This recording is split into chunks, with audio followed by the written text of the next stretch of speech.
Hi students, welcome to IACE online classes. ఈ క్లాస్లో మనం ఆర్ఆర్బి NTPCకి సంబంధించి గ్రాండ్ టెస్ట్ నెంబర్ 46 బయాలజీ ప్రశ్నలు చూద్దాం. అందులో ముందుగా ఈ క్రింది వానిలో సరైనది ఏది అన్నాడు. సో ఇక్కడ మనం తీసుకుంటే ఆహారపు గొలుసును మనకిక్కడ ఇవ్వడం జరిగింది. సో ఆహారపు గొలుసును తీసుకుంటే ఎల్లప్పుడూ ఆహారపు గొలుసు ఉత్పత్తిదారులతో ప్రారంభం అవ్వాలి, ప్రొడ్యూసర్స్తో.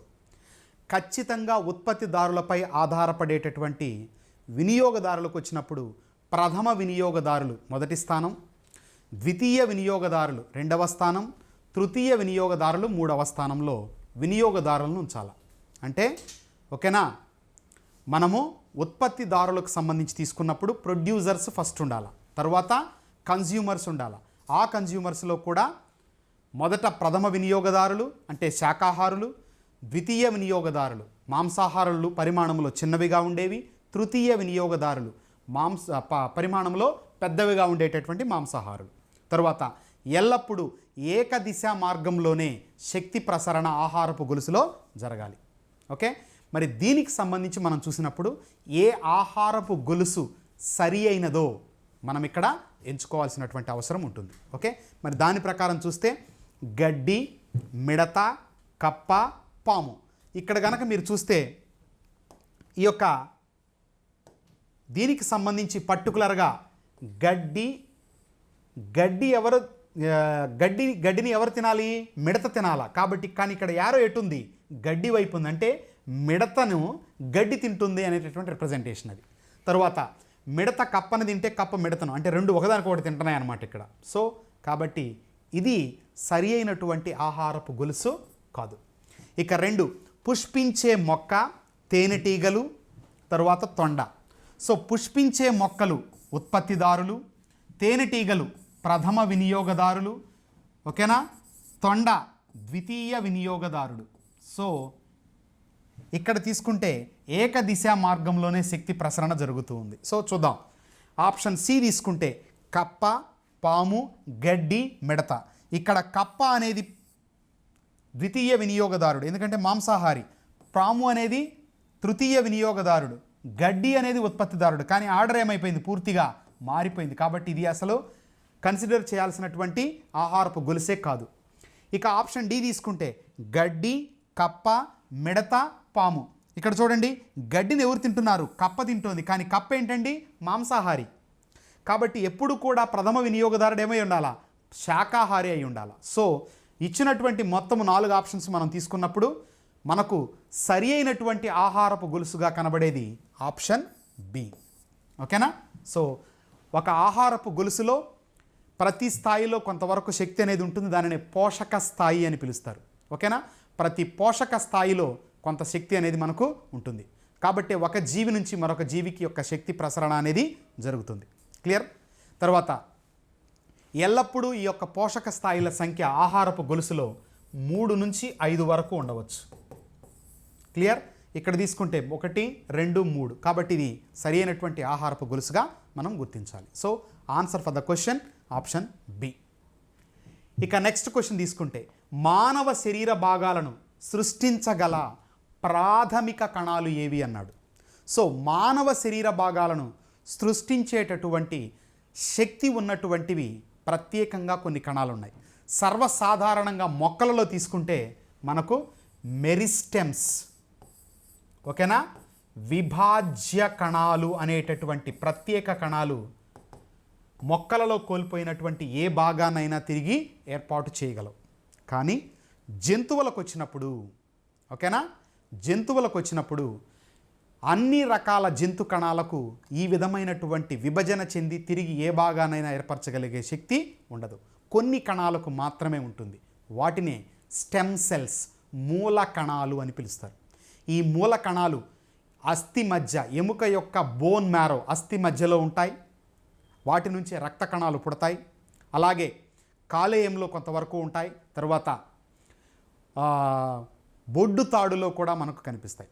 సో ఈ విధంగా ఉండేటటువంటి యొక్క ప్రత్యేక కణాలనే మూల కణాలు అంటారు. సో ఇక్కడ మనం ఆప్షన్స్ తీసుకుంటే నాడీ కణాలు, తిరిగి విభజన చెందే శక్తి లేనటువంటి కణాలు నాడీ కణాలు. అతి పొడవైన కణాలు సజీవ ప్రపంచంలో నాడీ కణాలు. మరి గుండె కణాలు కేవలము హృదయంలో మాత్రమే ఉంటాయి. వీటికి కూడా కొంతవరకు మాత్రమే తిరిగి విభజన చెందే శక్తి సామర్థ్యం అనేది కనబడుతుంది. ఓకేనా? వీటి నుంచి కొత్త భాగాలు ఏర్పడడం జరగదు. ఇక కిడ్నీ కణాలు దాదాపు వీటికి కూడా అదే పరిస్థితి. ఇక ఆన్సర్ ఏమవుతుందండి? ఆప్షన్ బి, మూల కణాలు. గుర్తుంచుకోండి, వీటిని ఏమంటాము? స్టెమ్ సెల్స్ అని పిలుస్తారు. ఓకే,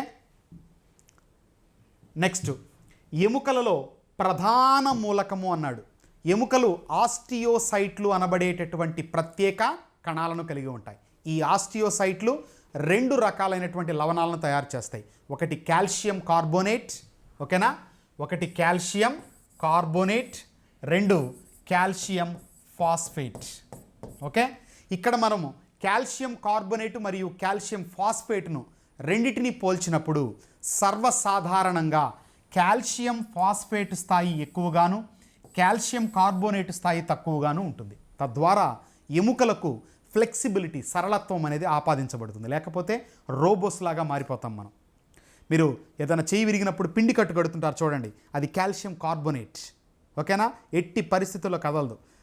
దాన్ని తీసుకొని అట్లాగా చెయ్యి ఇరిగింది అంత పెట్టి కొట్టామంటే పక్కనోడి తలగా కూడా పగిలిపోయేంత దృఢంగా అది ఉంటుంది.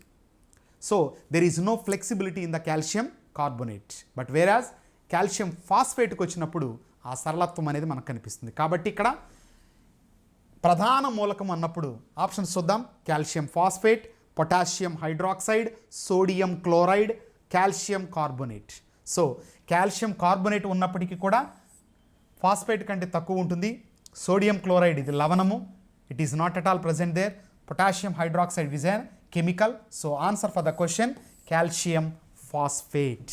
కాల్షియం ఫాస్ఫేట్ గుర్తుంచుకోండి.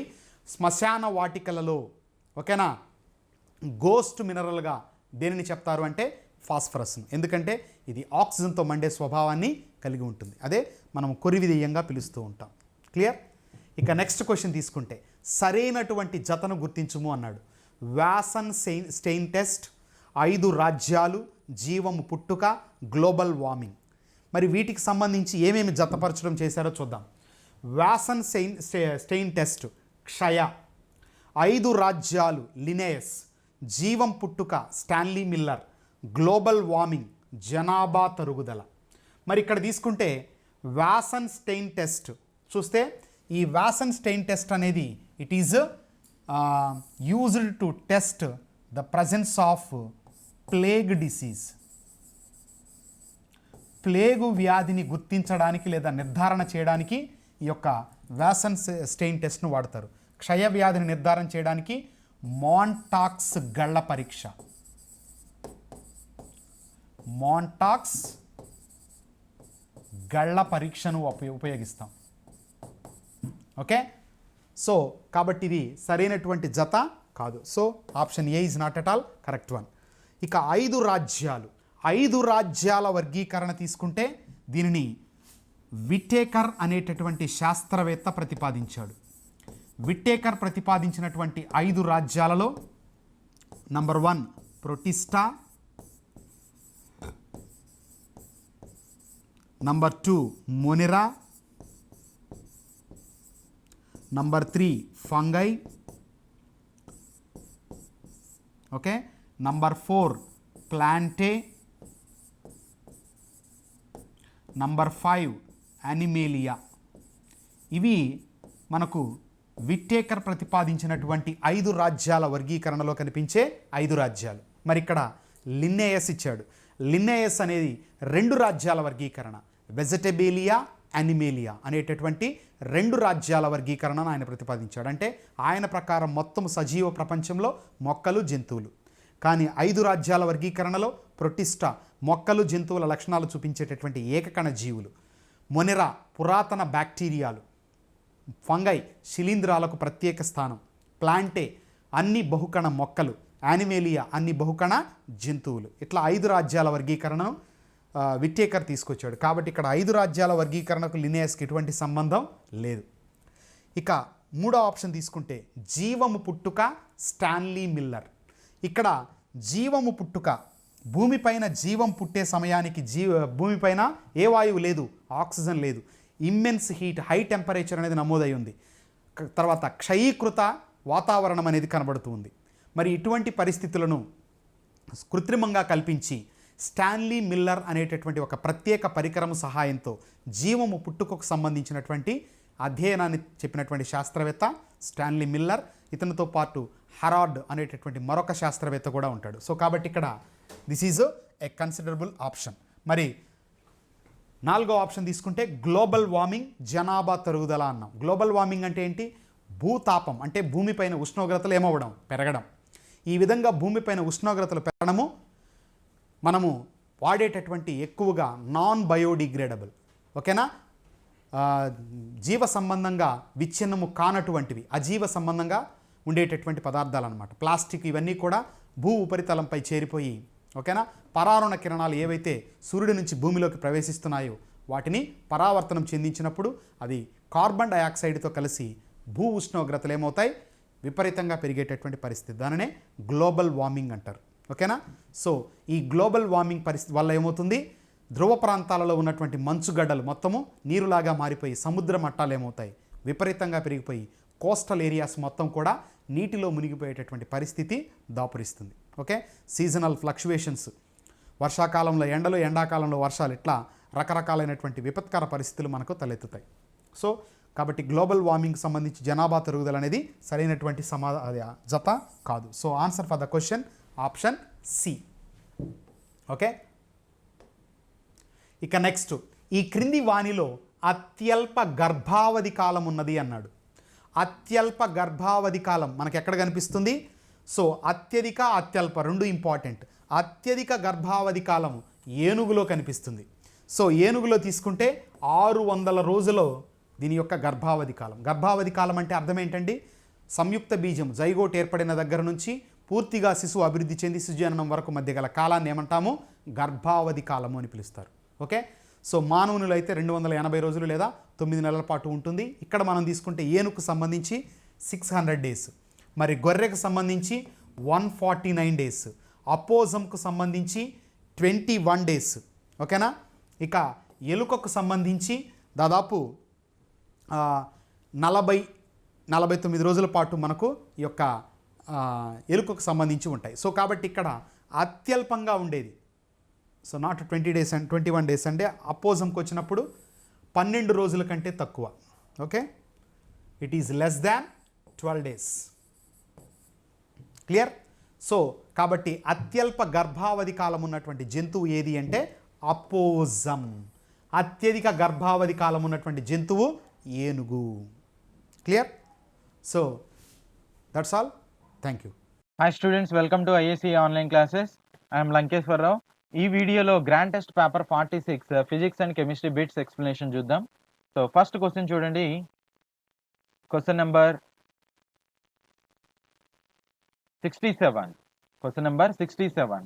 ఓకే, ఈ క్రింది వాటిలో ఓజోన్ పొరను నాశనం చేసే పురుగు మందు ఏది? ఓజోన్ పొర ఏ ఆవరణంలో ఉంటుంది? స్ట్రాటో అనేటువంటి ఆవరణంలో ఉంటుంది. స్ట్రాటో ఆవరణం. సో ఈ పొరను నాశనం చేసే వాటిలో క్లోరోఫ్లోరో కార్బన్లు అనేటువంటి శీతలీకరణ కారులు ఉన్నాయి. శీతలీకరణి కారులు అనేటువంటిది ఉన్నాయి, అంటే రిఫ్రిజిరేటింగ్ ఏజెంట్స్ అంటాం. సో క్లోరోఫ్లోరో కార్బన్స్, ప్రియాన్ ఇలాంటి ఇవి ఎక్కువగా చేస్తూ ఉంటాయి. వీటితో పాటుగా పురుగు మందులు కూడా, పెస్టిసైడ్స్ ఇలాంటివి కూడా ఏం చేస్తాయి అంటే ఈ ఓజోన్ పొరను నాశనం చేస్తాయి. వాటిలో DDT అనేది తీసుకున్నారనుకోండి. DDT అంటే డైఫినైల్,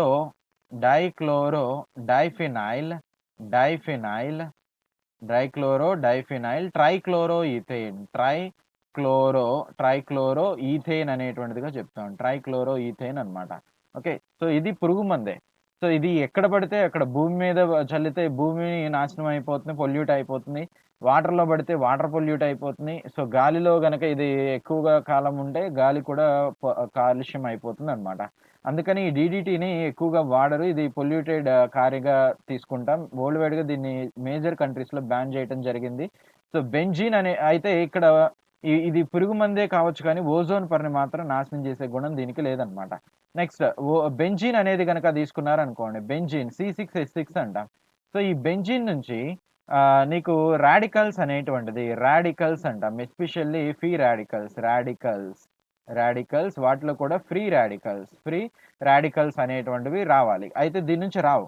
అటువంటి రాడికల్స్ రావు. ఫ్రీ రాడికల్ అంటే ఏంటి? సపోజ్ ఏ అనే ఆటమ్ ఉంది. దాని మీద ఇలా డాట్ గనక ఉంటే దాన్ని ఏమంటారంటే ఫ్రీ రాడికల్ అంటారు. ఏ అనేటువంటి దానికి ఏ డాట్‌కి ఏ అనేది ఒక ఆటమ్. ఏ డాట్ కూడా ఆటమే. కానీ ఈ రెండిటికున్న వ్యత్యాసం ఏంటంటే దీనికంటే ఇది కొన్ని వందల రెట్లు చర్యాశీలతని కలిగి ఉంటుంది. ఓకే. రైట్. సో, దానికి ఎగ్జాంపుల్‌గా ఒకటి చెప్తున్నాను చూడండి. క్లోరిన్ అనే ఆటమ్ ఉంది. క్లోరిన్ రాడికల్ ఉంది. ఈ క్లోరిన్ అనే ఆటమ్ ఓజోన్ పొరని అసలు ఎటువంటి ఇబ్బంది పెట్టదు. ఓకే. అసలు రియాక్టే కాదు. కానీ ఓజోన్‌తో ఈ క్లోరిన్ రాడికల్ ఏం చేస్తదంటే, ఒక 1,00,000 ఓజోన్ మాలిక్యూల్స్‌ని అణువుల్ని ఏం చేస్తుంది? ఆక్సిజన్ మరియు నాసెంట్ ఆక్సిజన్‌గా నవజాత ఆక్సిజన్‌గా మార్చేస్తుంది. ఓకే. ఒక్క క్లోరిన్ రాడికల్ 1,00,000 ఓజోన్ మాలిక్యూల్స్‌ని నాశనం చేస్తుందన్నమాట. అంత పవర్ ఈ రాడికల్‌కి ఉంటుంది. ఓకే. సో, నాశనం అవ్వటం అంటే O3, O2 అయిపోయింది. సో, ఇదే నాశనం అయిపోవటం. ఓకే. సో, దీన్ని ఏమంటారంటే ఓజోన్‌కి రంధ్రం పడినట్టుగా, ఓజోన్ రంధ్రానికి కారణమైన కారకంగా చెప్తారు. అయితే ఇక్కడ థర్డ్ వన్ చూడండి. మిథైల్ బ్రోమైడ్ అంటున్నాం. CH3Brని ఏమంటారు? మిథైల్ బ్రోమైడ్ అంటారు. సో, ఈ కార్బన్‌కి, బ్రోమిన్‌కి మధ్యలో ఒక బాండ్ అనేది కోవలెంట్ బాండ్ అనేది సంయోజనీయ బంధం ఉంటుంది. అంటే ఇక్కడ 2 ఎలక్ట్రాన్‌లు ఉంటాయి. సో, ఇది బ్రేక్ అయినప్పుడు ఎక్కడ సన్‌లైట్ ప్రెజెన్స్‌లో సూర్యరశ్మి సమక్షంలో బ్రేక్ అయినప్పుడు ఎలా మారిపోతుందంటే CH3 ఓకే. సూర్యరశ్మి అంటున్నాను కదా! CH3Br అనేటువంటిది తీసుకొని సూర్యరశ్మి సమక్షంలో హెచ్‌న్యూ అనేటువంటి సమక్షంలో CH3 డాట్ నెక్స్ట్ Br డాట్‌గా అంటే రాడికల్‌గా విడిపోతాయి. ఇక్కడ ఏర్పడినటువంటి Br రాడికల్ ఏదైతే ఉందో అది ఓజోన్‌తో చర్య పొంది ఓజోన్‌ని O2+ ఇది ఇక్కడ నాసెంట్ ఆక్సిజన్ ఒక ఆక్సిజన్ వస్తుంది కదా! ఆక్సిజన్ Brతో కలిసిపోతుంది. ఇలా OBr అనేది ఫార్మ్ అవుతుంది. ఇప్పుడు ఆ రాడికల్ O మీదకి వచ్చేస్తుంది. నెక్స్ట్ ఇక్కడ ఏర్పడినటువంటి OBr ఏదైతే ఉందో మళ్ళీ అదేం చేస్తది? ఓజోన్‌తో ఇంకొక ఓజోన్ మాలిక్యూల్‌తో రియాక్ట్ అవుతుంది. ఓకే. అణువు అన్నమాట ఇది. అణువు దాంతో రియాక్ట్ అవుతుంది. ఆటోమేటిక్‌గా నీకు ఇక్కడ చూడండి ఈ O3 ఎలా మారిపోవాలి? O2గా మారిపోవాలి. ఇక్కడ ఒక O మిగులుతుంది కదా! అక్కడ మిగిలిన O ఇక్కడొచ్చిన O 2 కలిపి O2 అయిపోతాయి. నెక్స్ట్ ఇక్కడ Br రాడికల్ వచ్చేస్తుంది. మళ్ళీ ఈ Br రాడికల్ ఇలా కంటిన్యూస్‌గా చర్య చేస్తానే ఉంటుంది. కాబట్టి ఈ బెథైల్ బ్రోమైడ్ అనేది ఒక పురుగు మందుగా చెప్తాం. పెస్టిసైడ్ అన్నమాట. ఇది responsible one. Option C. Ozone పొరను నాశనం చేసే పురుగు మందు ఏది అని అడుగుతున్నాడు కాబట్టి మిథైల్ బ్రోమైడ్ అనేటువంటి దాన్ని తీసుకుంటాం. ఆప్షన్ సి అనేటువంటి దాన్ని కన్సిడర్ చేస్తాం. Option C. నెక్స్ట్ క్వెషన్ చూడండి. నెక్స్ట్ వన్ సిమెంట్‌ను ఎవరు కనుగొన్నారు? సిమెంట్‌ను 1824 సంవత్సరంలో జే ఆస్పిడిన్ అనేటువంటి వ్యక్తి కనుగొనడం జరిగింది. జే ఆస్పిడిన్. ఓకేనా? సో, ఈయన ఎలా తయారు చేశాడు? అంటే సున్నపు రాయిని తీసుకున్నాడు. సున్నపు రాయి ప్లస్ సిమెంట్ సున్నపు రాయికి దీనికి ఏం కలిపారంటే మెత్తటి మట్టిని కలిపారు. మెత్తటి బంకమన్ను ఉంటుంది కదా! బంకమన్ను. ఇలాంటి వాటిని కలిపారు. కలిపితే అప్పుడు వచ్చినటువంటి దాన్నే సిమెంట్‌గా చెప్పడం జరిగింది. ఓకే. ఈ సిమెంట్‌ని ఇంకొక విధంగా ఎలా పిలుస్తారంటే పోర్ట్‌లాండ్ సిమెంట్ అని కూడా పిలుస్తారు. Portland cement. ఎందుకని పోర్ట్‌లాండ్ సిమెంట్ అంటారు? ఇది ఇంగ్లాండ్ వద్ద పోర్ట్‌లాండ్ అనేటువంటి ఒక ఏరియాలో కనుగొనడం జరిగింది. పోర్ట్‌లాండ్ అనేటువంటి ఏరియాలో ఆ ఊరు పేరు మీదుగా దాన్ని పోర్ట్‌లాండ్ సిమెంట్‌గా ప్రొనౌన్స్ చేస్తారనమాట. సో, దీన్ని తయారు చేసిన తర్వాత ఆయన పేటెంట్ కూడా తెచ్చుకోవడం జరిగింది ఆ టైంలోనే. ఓకే. సో, 1824లో దీన్ని తయారు చేయడం జరిగింది. ఏ పదార్థాలను వాడారు? సున్నపురాయిని వాడారు. సున్నపురాయి అంటే ఏంటండి? కాల్షియం కార్బోనేట్‌ని సున్నపురాయి అంటారు. కాల్షియం కార్బోనేట్ దీన్నే సున్నపురాయి అంటారు. ప్లస్ దీనికి ఏం కలుపుతున్నారు? మెత్తటి బంకమన్ను అనేటువంటి వాటిని కలుపుతున్నారు. ఓకేనా? రైట్. సో, క్వెషన్ నంబర్ 68కి ఆన్సర్ వచ్చి సి అనేటువంటి దాన్ని తీసుకుంటాం. J Aspdin. నెక్స్ట్ క్వెషన్ చూడండి. రీఇన్ఫోర్స్డ్ ప్లాస్టిక్ తయారీకి ఏ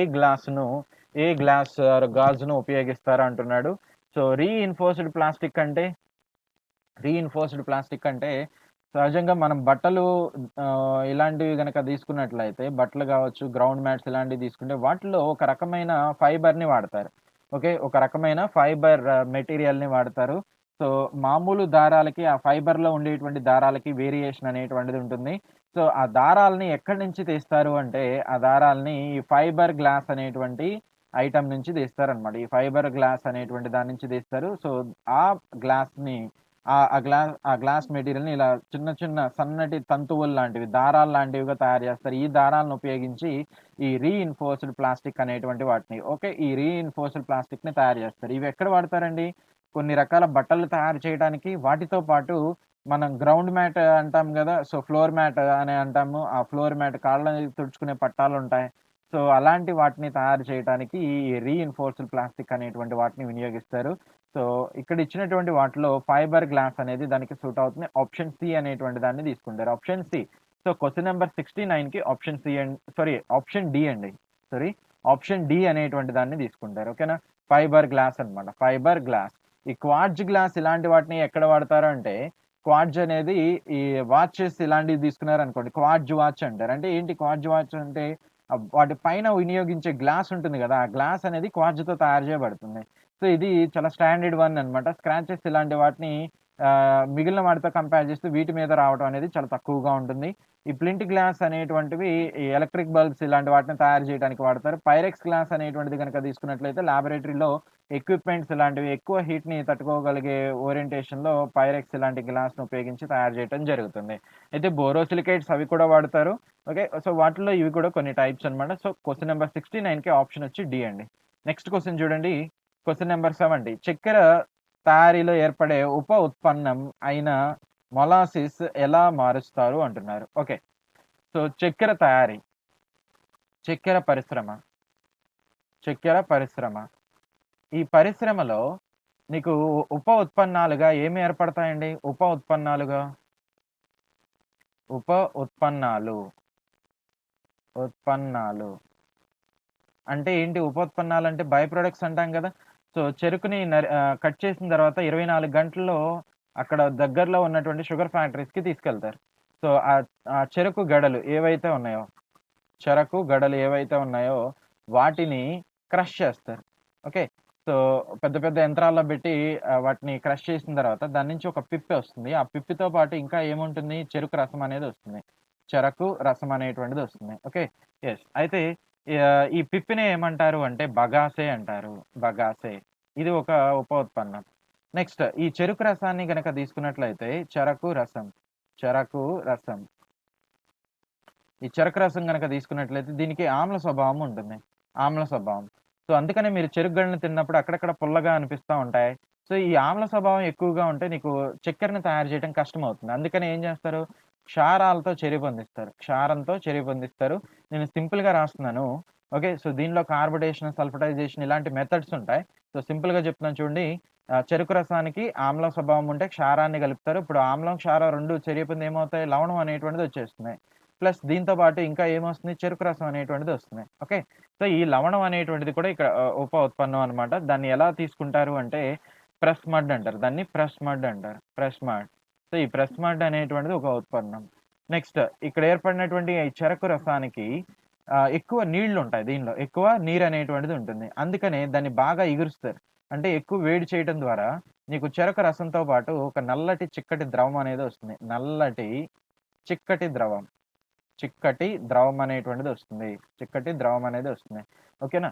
రైట్. సో, ఈ ద్రవం ఏదైతే ఉందో దీన్నే మనకు కావాల్సినటువంటి ఉప ఉత్పన్నం మొలాసిస్ అంటారండి. మొలాసిస్ అంటారు. థర్డ్ వన్ వచ్చేసరికి మొలాసిస్ మొలాసిస్. మొలాసిస్‌గా చెప్తారు. రైట్. సో, ఇక్కడ ఏర్పడిన చెరుకు రసాన్ని అపకేంద్ర బలం, అభికేంద్ర బలం మీరు వినుంటారు గదా! సో, అపకేంద్ర బలాలకి సంబంధించినటువంటి యంత్రాల్లో వేసి వాటిని చక్కెరగా మార్చేస్తారు. చక్కెర ప్లస్ ఇంకా ఏమొస్తుంది? కార్బన్ డయాక్సైడ్ అనేది వస్తుంది. సో, మొత్తం ఉప ఉత్పన్నాలు ఎన్నుంటాయంటే 4 ఉంటాయి. ఒకటి bagasse, press mud, molasses, carbon dioxide. బగాసిస్‌ని రాకెట్‌లో ఇంధనంగా వాడతారు. రాకెట్‌లో ఇంధనంగా. ఆల్కహాల్‌గా మార్చేస్తారు. గ్రీన్ కెమిస్ట్రీ అనే టెక్నాలజీ ద్వారా ఈ పిప్పిని ఆల్కహాల్‌గా మార్చేసి రాకెట్‌లో ఇంధనంగా వాడుతారు. ప్రెస్ మడ్ అనేది తీసుకుంటే ఎరువులాగా ఉపయోగిస్తారు. ఇప్పుడు మనం చెప్తున్న మొలాసిస్‌ని ఏం చేస్తారంటే ఆల్కహాల్ తయారీకి వాడతారు. ఆల్కహాల్ తయారీకి వినియోగిస్తారు. పారిశ్రామికంగా ఆల్కహాల్ తయారీకి మొలాసిస్‌నే వాడతారు. నెక్స్ట్ కార్బన్ డయాక్సైడ్ అనేటువంటిది అది ఒక పొల్యూటెడ్ గ్యాస్ లాగానే తీసుకుంటాం. రైట్. సో, ఇక్కడ చూడండి ఈ ఆల్కహాల్‌ని తయారు చేసే ప్రక్రియ, పారిశ్రామికంగా తయారు చేసే ప్రక్రియని ఏమంటారు అంటే కిణ్వ ప్రక్రియ అంటారు. కిణ్వ ప్రక్రియ అనేటువంటిదిగా చెప్తారు. కిణ్వ ప్రక్రియ అంటే ఏంటండి? పారిశ్రామికంగా ఆల్కహాల్‌ని తయారు చేసే ప్రక్రియ. చాలా చాలా ఇంపార్టెంట్ గుర్తుపెట్టుకోండి. పారిశ్రామికంగా ఆల్కహాల్‌ని తయారు చేసే ప్రక్రియ. చాలా చాలా ఇంపార్టెంట్. చాలా చాలా ఇంపార్టెంట్. ఓకే. సో, పారిశ్రామికంగా ఆల్కహాల్ C2H5OH. సో, దీన్ని ఆల్కహాల్ అంటారు. లేదంటే CH3OH. దీన్ని కూడా ఆల్కహాలే అంటాం. సో, త్రాగటానికి ఎక్కువగా ఇలాంటి వాటిని వాడతారు. జిన్, విస్క్, రమ్, బ్రాందీ ఇలాంటివి వాటిలో తీసుకుంటే ఈ ఆల్కహాల్ ఉంటుంది. ఇథనాల్ అంటారు దీన్ని.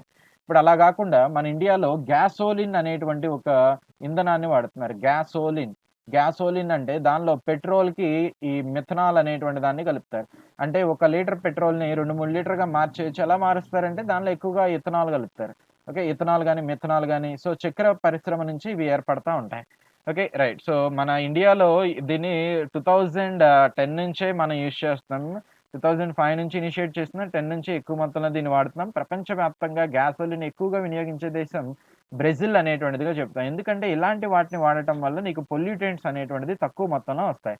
కార్బన్ డయాక్సైడ్ కావచ్చు, లేదంటే వాటికి రిలేటెడ్ గ్యాసెస్ ఏవైతే ఉన్నాయో అవి తక్కువ మొత్తంలో ఏర్పడటం అనేది జరుగుతుంది పెట్రోల్‌తో కంపేర్ చేస్తే. ఇంతకీ ఏం చేస్తారు? అంటే మొలాసిస్ అనేటువంటి ద్రావణాన్ని తీసుకుంటారు. మొలాసిస్ అనే ద్రావణాన్ని తీసుకొని దానికి ఏం కలుపుతారండి?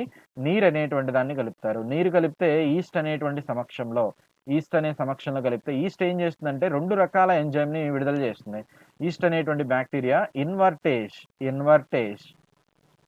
ఇన్వర్టేజ్ అనేటువంటి ఒక ఎంజైమ్‌ని, జైమేజ్ అనేటువంటి ఇంకొక ఎంజైమ్‌ని ఏర్పరచడం జరుగుతుంది. సో, ఇవి మొలాసిస్‌ని ఆల్కహాల్‌గా మారుస్తాయి. Alcohol plus water carbon dioxide అనేది వస్తుంది.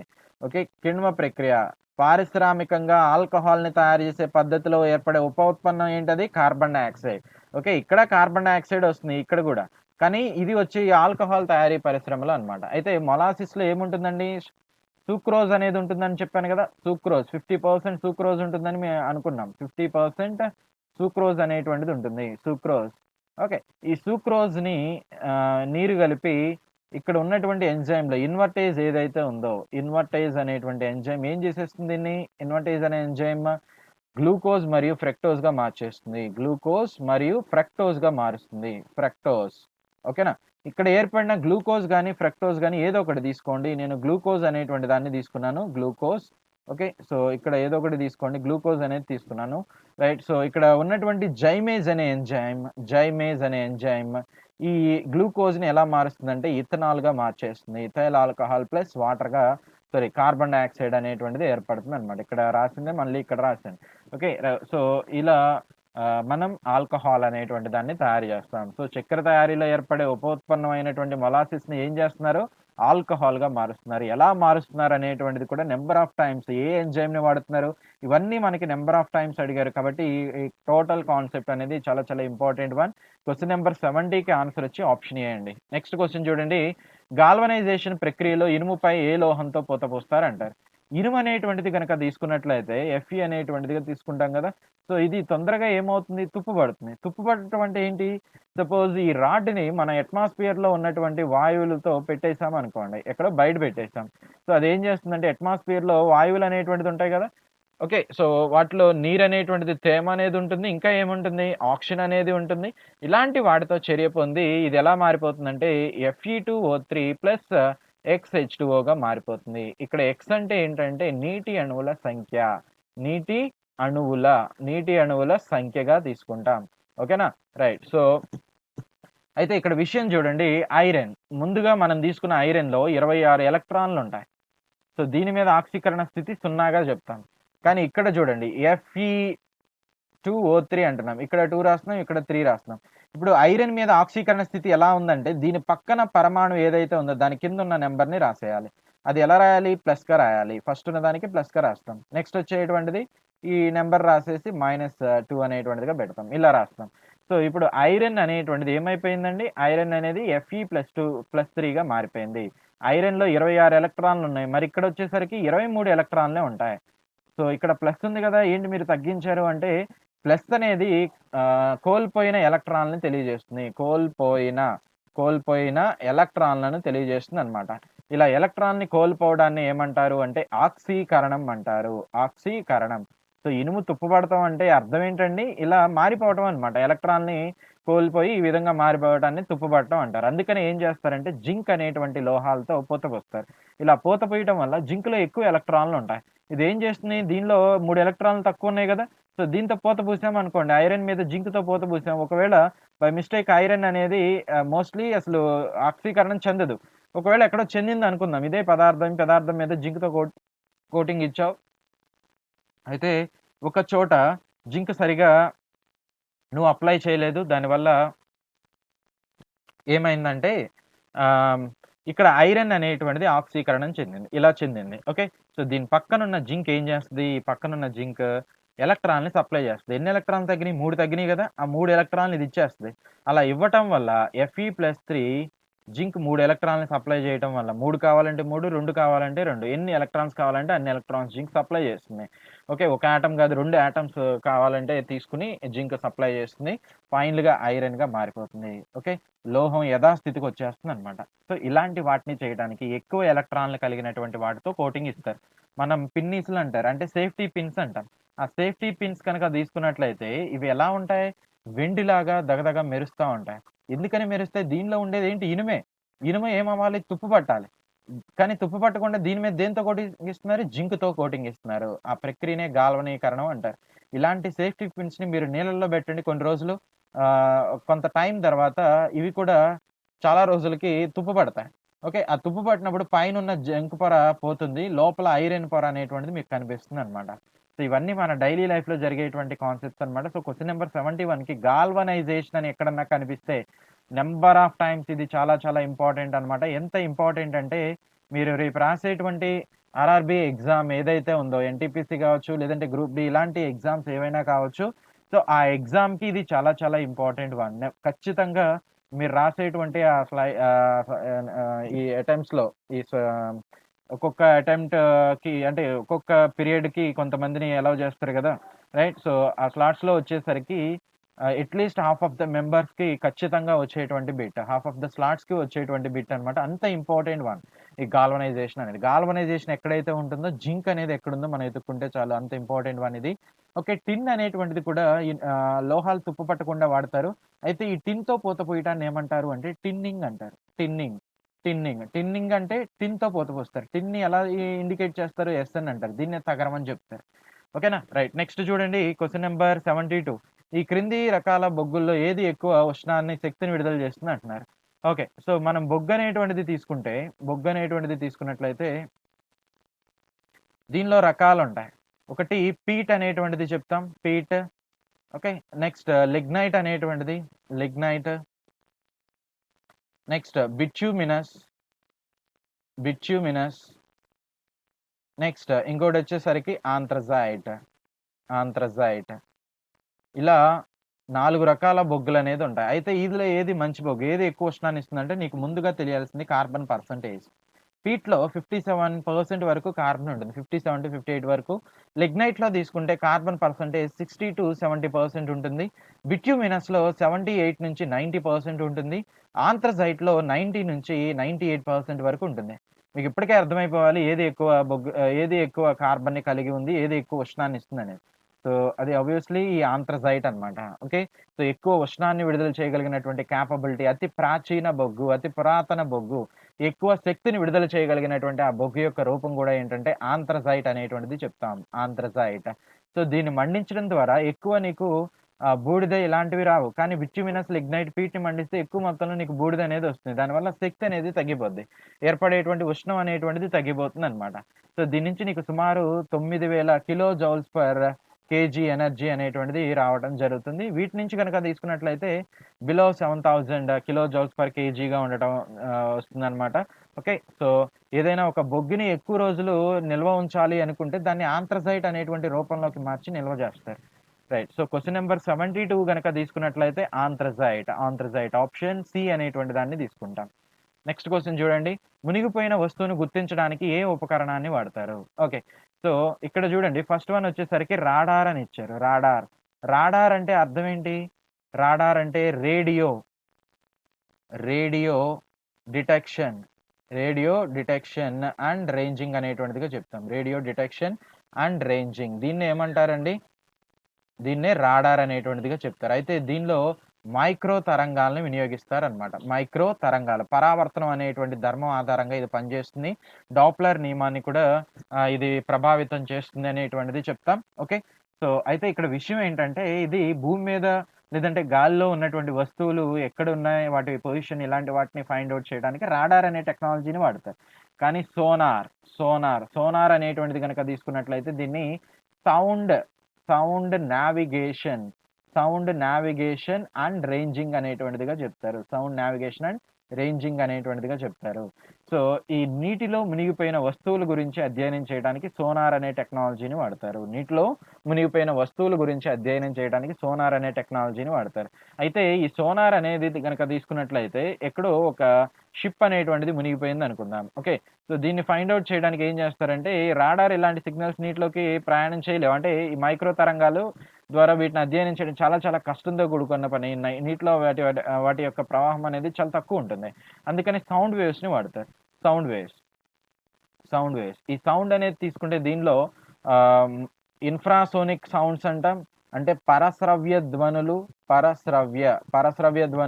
నెక్స్ట్ ఇంకోటొచ్చేసరికి అతి ధ్వనులు అనేటువంటిది ఉంటాయి. అతి ధ్వనులు. నెక్స్ట్ ఇంకోటి శ్రవ్య అవధి. ఇలా 3 రకాలుంటాయి. సో, పరశ్రవ్య ధ్వనులు అంటే లెస్ థాన్ 20 హెర్ట్జ్ గనక ఉంటే వాటిని పరశ్రవ్య ధ్వనులు అంటారు. అదే 20 హెర్ట్జ్ నుంచి 20,000 హెర్ట్జ్ వరకు ఉంటే వాటిని ఏమంటారంటే శ్రవ్య అవధి అంటాం. ఇవి మనం వినగలుగుతాం. మరి అతి ధ్వనులు అంటే గ్రేటర్ థాన్ 20,000 హెర్ట్జ్ ఉంటే వాటిని ఏమంటారు? అతి ధ్వనులుగా చెప్తారు. ఓకే. సో, ఇలాంటి అతి ధ్వనుల్ని ఓకే. ఒక షిప్ లాంటిది లేదంటే బోట్స్ ఇలాంటి వాటిలో సెపరేట్ ఎక్విప్‌మెంట్ ఉంటుంది. రైట్. సో, ఒక చాంబర్ లాంటి దానిలో రిసీవర్ అనేటువంటిది ఒకటి ఉంటుంది. నెక్స్ట్ ట్రాన్స్మిటర్ అనేటువంటిది ఉంటుంది. సో, ఆ ట్రాన్స్మిటర్ ద్వారా ఏం చేస్తారు? సౌండ్ వేవ్స్‌ని పంపిస్తారు. ఎలాంటి సౌండ్ వేవ్స్‌ని పంపిస్తున్నారండి? అతి ధ్వనులని పంపిస్తారు. అతి ధ్వనులు అంటే ఎంత రేంజ్ ఉన్నవి వాడతారు. 1,00,000 నుంచి సుమారు 1.5 లక్షల రేంజ్ ఉన్నటువంటి ఫ్రీక్వెన్సీ పౌనఃపున్యం కలిగినటువంటి తరంగాలను విడుదల చేస్తారు. సో, ఇలా విడుదల చేస్తారనమాట. ఓకే. ఇవి వెళ్ళి ఇదిగోండి ఇక్కడ లోహం గదా! ఇది షిప్ అనేది లోహం గదా! ఈ షిప్‌కి తగిలి వెనక్కొచ్చేస్తాయి. ఓకే. ఈ షిప్‌కి తగిలి ఇలా వెనక్కొచ్చేస్తాయి. ఆ వచ్చినటువంటి వాటిని ఇక్కడ రిసీవర్ అనేటువంటిది తీసుకుంటుంది. తీసుకొని లోహానికి తగిలొస్తే దాని యొక్క పౌనఃపున్యం ఒక విధంగా ఉంటుంది. అదే ఇక్కడ తిమింగలాలు గూడా ఉండొచ్చు కదా! తిమింగలాలకి తగిలొస్తే ఇంకొక విధంగా ఉంటుంది. రాళ్ళకి తగిలొస్తే ఇంకొక విధంగా వస్తుందనమాట. ఆ వెనక్కి వచ్చినటువంటి తరంగాల యొక్క పౌనఃపున్యం ఆధారంగా ఆ వస్తువు ఏంటనేది చెప్తారు. ఓకే. సో, ఇలా మునిగిపోయినటువంటి వస్తువుల గురించి ఇన్ఫర్మేషన్ తెలుసుకుంటానికి మనం ఈ సోనార్ అనే టెక్నాలజీని వాడతాం. సముద్రపు లోతులు కావచ్చు, లేదంటే ఆ షిప్ అనేది ఎంత దూరంలో ఉంది, ఎంత లోతులో ఉంది, ఇలాంటి వాటిని తెలుసుకుంటానికి D=VT/2 అనేటువంటి ఒక ఫార్ములాని కూడా వినియోగిస్తారు. ప్రతిధ్వనికి ఫార్ములాగా చెప్తాం. ఇక్కడ D అంటే దూరం అనమాట. అంటే మనం పంపించినటువంటి తరంగాలకి ఇక్కడ ఉన్నటువంటి ఆ వస్తువుకి మధ్య దూరం. ఇక్కడ V అంటే నువ్వు ఎంత వేగంతో ధ్వని తరంగాల్ని పంపించావో ధ్వని వేగంగా చెప్తాం. నీటిలో ధ్వని వేగం. ఓకే. నెక్స్ట్ T అనేటువంటిది తీసుకుంటే అది కాలంగా చెప్తాం. ఎంత వేగంతో అవి వెళ్ళి మళ్ళీ ఎలా వచ్చేసినాయి ఆ కాలాన్ని Tగా చెప్తారు. సో, ఈ V అనే వాల్యూ, T అనే వాల్యూ మనకు తెలుస్తాయి. ఎలా తెలుస్తాయి? నీటిలో ధ్వని వేగం అనేటువంటిది మనకు తెలిసినటువంటిదే. నెక్స్ట్ T అనేటువంటిది గనక తీసుకున్నట్లయితే ఎంత సమయమో ఇక్కడ రిసీవర్‌కి వచ్చిన దాన్ని బట్టి చెప్తాం గదా!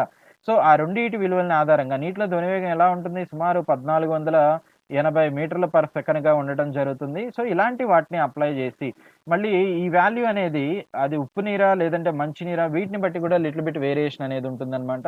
ఓకే. సో, ఇలా ఆ వస్తువుల్ని కనుగొనటం అనేది జరుగుతుంది. సో, ఇంత కాన్సెప్ట్ అనేది వీటిలో ఉంది. సో, క్వెషన్ నంబర్ 73 అనేది తీసుకుంటే ఆప్షన్ బి అనేటువంటి దాన్ని చెప్తారు. సౌండ్ నావిగేషన్ అండ్ రేంజింగ్ అనేటువంటిదిగా చెప్తాం. సో, దీనిలో లాస్ట్ బిట్ చూడండి. ఒక వస్తువును క్వెషన్ నంబర్ 74 అనమాట. సో, ఒక వస్తువును భూమి నుండి చంద్రునికి చంద్రుని వద్దకు తీసుకెళ్ళినప్పుడు ఏం జరుగుతుంది అంటున్నాడు. ఓకే. సో, మన భూమి. సో, ఈ భూమి మీద జీ విలువ ఎలా ఉంటుందండి? జీ విలువ అనేది 9.8 మీటర్ పర్ సెకండ్ స్క్వేర్‌గా ఉంటుంది. అదే చంద్రుని దగ్గర గనక తీసుకున్నట్లయితే జీ విలువ చంద్రుడి దగ్గర జీ విలువ అనేటువంటిది ఎలా ఉంటుంది? 1.6 మీటర్ పర్ సెకండ్ స్క్వేర్‌గా ఉంటుంది. ఓకే. సో, చంద్రుడిపై భారం, వస్తువు యొక్క భారం భూమిపై భారం ఇంటూ భారం ఇంటూ 1/6 అనేది చెప్తాం. ఎందుకని చెప్తాం? చూడండి, భూమి యొక్క జీ విలువ 9.8 ఉంటే చంద్రుని యొక్క జీ విలువ 1.6 ఉంది. అంటే సుమారు ఈ విలువలో 6వ వంతు తక్కువ ఉంది ఇక్కడ. చంద్రుని మీద తక్కువగా ఉంది. 1/6 టైమ్స్ తక్కువ ఉందన్నమాట. అందుకని ఇలా తీసుకుంటాం. సో భారం W=m/g అనేది చెప్తారు. W అంటే భారం, మరి m అంటే ద్రవ్యరాశి. సో భారం, ద్రవ్యరాశి 2 ఒకటి కాదా అంటే 2 ఒకటి కాదు. సో భారం అనేది మారుతుంది. ప్రాంతాన్ని బట్టి, ప్లేస్‌ని బట్టి మారిపోతుందన్నమాట. ఎందుకని మారుతుందంటే అక్కడున్న జీ విలువ ఆధారంగా, గురుత్వ త్వరణం ఆధారంగా మారుతుందన్నమాట. గురుత్వ త్వరణం ఆధారంగా మారుతుంది. గురుత్వ త్వరణం ఆధారంగా మారుతుంది. కానీ ద్రవ్యరాశి విశ్వంలో ఎక్కడైనా ఒకే విధంగా ఉంటుంది. ఇది మారదు. ఓకే. ఒక వస్తువు గనక తీసుకున్నట్లయితే దాని ద్రవ్యరాశి 6 కిలోలు ఉంది. అప్పుడు భూమి మీద భారం ఎంత అవుతుందో చూడండి. W=6 ఇంటూ జీ విలువ ఎంతండి? 9.8 కదా! అంటే సుమారు 10 తీసుకుంటున్నాను చూడండి. అప్పుడు ఎంతొస్తుంది నీకు? 60 అనేటువంటిది వస్తుంది. వెయిట్ అనేటువంటిది 60గా తీసుకుంటాం. ఇంత వెయిట్ ఉన్నటువంటి ఆబ్జెక్ట్‌ని చంద్రుని మీదకి తీసుకువెళ్తే ఎలా వస్తుందో చూడండి. వాడి భారం అనేది సో 60 ఇంటూ 1/6 అనేది తీసుకున్నట్లయితే 10 అన్నమాట. ఓకే. సో ఇక్కడ 60 కేజెస్ లేదంటే 60 న్యూటన్స్ కనుక ఉంటే ఇక్కడ వచ్చేసరికి సుమారు ఎంత ఉంటున్నాడు? 10 అనేటువంటిది. అంటే అంత వెయిట్ అనేటువంటిది తగ్గిపోతుంది. కానీ మాస్ మాత్రం, ద్రవ్యరాశి మాత్రం చేంజ్ కాదు. కాబట్టి క్వెషన్ నంబర్ 74 చూడండి. భారం మారుతుంది గానీ ద్రవ్యరాశి మాత్రం స్థిరంగా ఉంటుంది. భారం మారుతుంది గానీ ద్రవ్యరాశి మాత్రం స్థిరంగా ఉంటుంది. అంటే ఆప్షన్ బి అనేటువంటి వాటిని తీసుకుంటారు. ఓకేనా? సో ఇది ఓవరాల్‌గా వీటిలో ఉన్నటువంటి concept. Right. Thank you. NTPC grand test 46 standard GK and geography explanation 77 question. శాంతి సంస్కృతిపై ఐక్యరాజ్య సమితి general assembly high level forum యొక్క ఎన్నవ సదస్సు ఇటీవల జరిగింది? అంటే ఇటీవల కాలంలో ఐక్యరాజ్య సమితి జనరల్ అసెంబ్లీలో ఉన్నటువంటి సంస్కృతి మరియు శాంతి అంటే కల్చర్ అండ్ పీస్ పైన ఒక సమ్మిట్ జరిగిందండి. అది ఎన్నువాదని అడుగుతున్నాడు. సో ఏ 75వ, బి 76వ, సి 71వ, డి 74వ సదస్సు. మనకి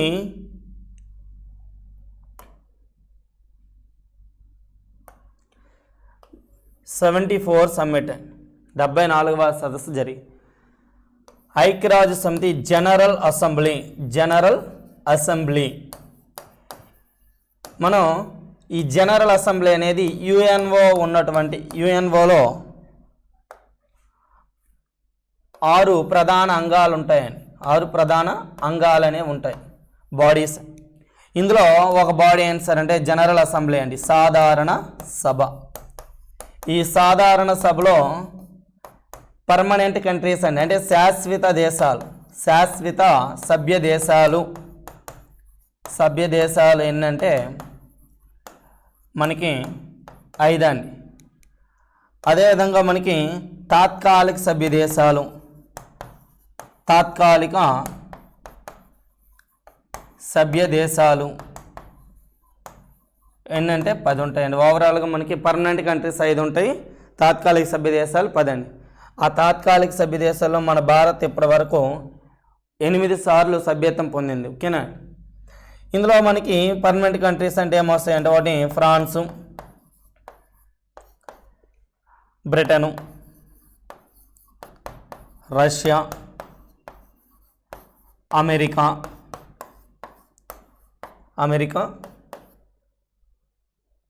France, Britain, Russia, America, Germany.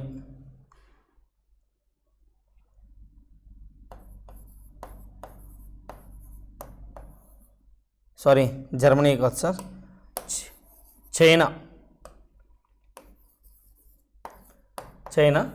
Sorry mistake, Germany కాదు, చైనా అండి. ఇవి శాశ్వత సభ్య దేశాలండి. ఓకేనా? సో శాంతి సంస్కృతిపై ఐక్యరాజ్య సమితి జనరల్ అసెంబ్లీలో హై లెవెల్ ఫోరం సదస్సు అనేది ఇటీవల కాలంలో ఎన్నవ సదస్సు అంటే 74, గతంలో 73వ సదస్సు జరిగింది.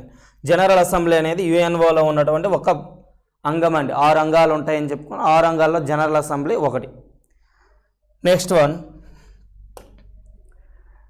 78 పరిశోధనాత్మక జర్నలిజానికి Asia college of journalism ACJ award 2019 ఎవరికి ప్రదానం చేశారు అంటే 2019లో ఏసీజీ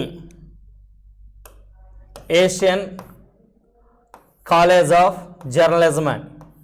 ఈ అవార్డుని ప్రధానంగా పరిశోధన ఎవరైతే చేస్తారో, రీసెర్చ్ చేస్తారో జర్నలిజంలో, వాళ్ళకి ఇవ్వబడినటువంటి అవార్డు అని. ఈ అవార్డుని 1994లో ప్రారంభించారండి.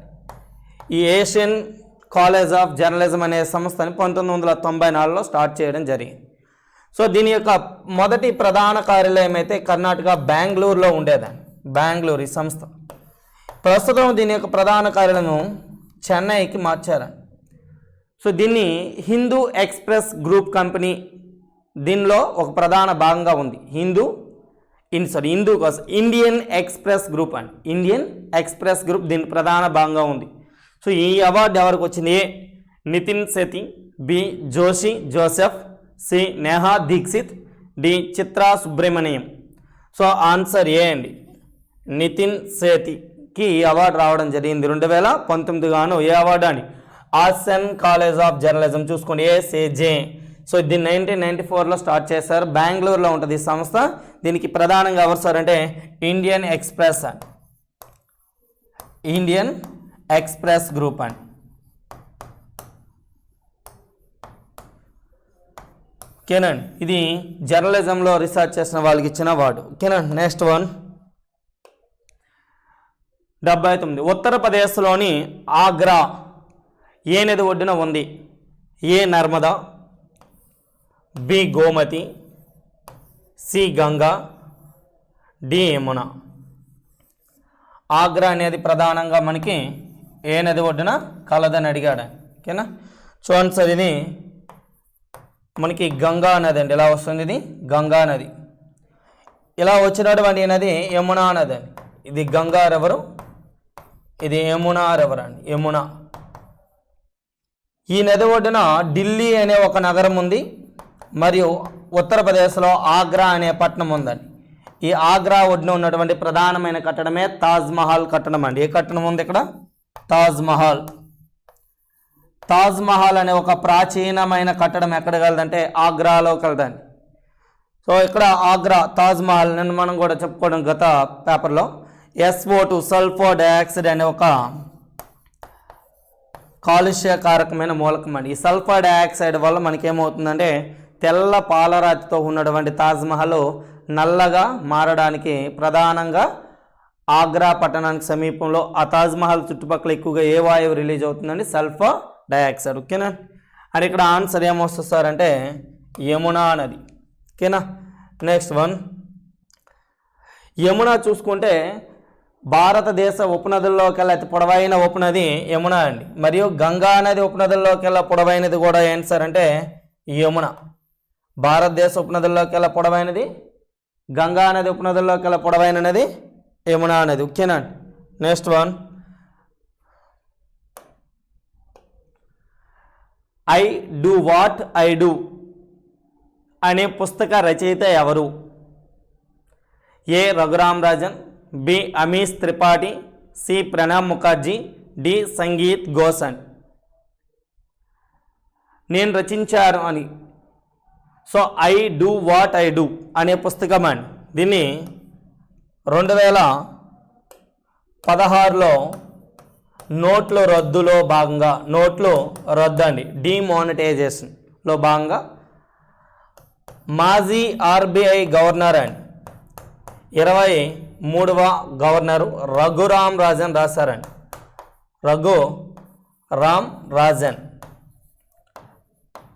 రఘురామ్ రాజన్ ఈ బుక్ని రాయడం జరిగింది. RBI reserve bank of India act అనేది మనకి 1934లో యాక్ట్ వచ్చింది. 1935లో ఏర్పాటు చేయడం జరిగింది. హెడ్ క్వార్టర్ అనేది ముంబై అండి. RBI రిజర్వ్ బ్యాంక్ ఆఫ్ ఇండియాకి హెడ్ క్వార్టర్ ముంబై. 1934లో రిజర్వ్ బ్యాంక్ ఆఫ్ యాక్ట్ చేయడం జరిగింది. 35లో స్థాపించారండి. సో RBI 23వ గవర్నర్ అంటే రఘురామ్ రాజన్. మరి RBI 24వ గవర్నర్ అంటే ఉర్జిత్ పటేల్.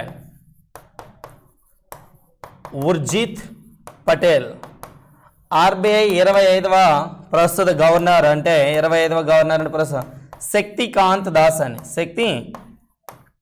దాస్ ఈయన ప్రస్తుత గవర్నర్ అండి.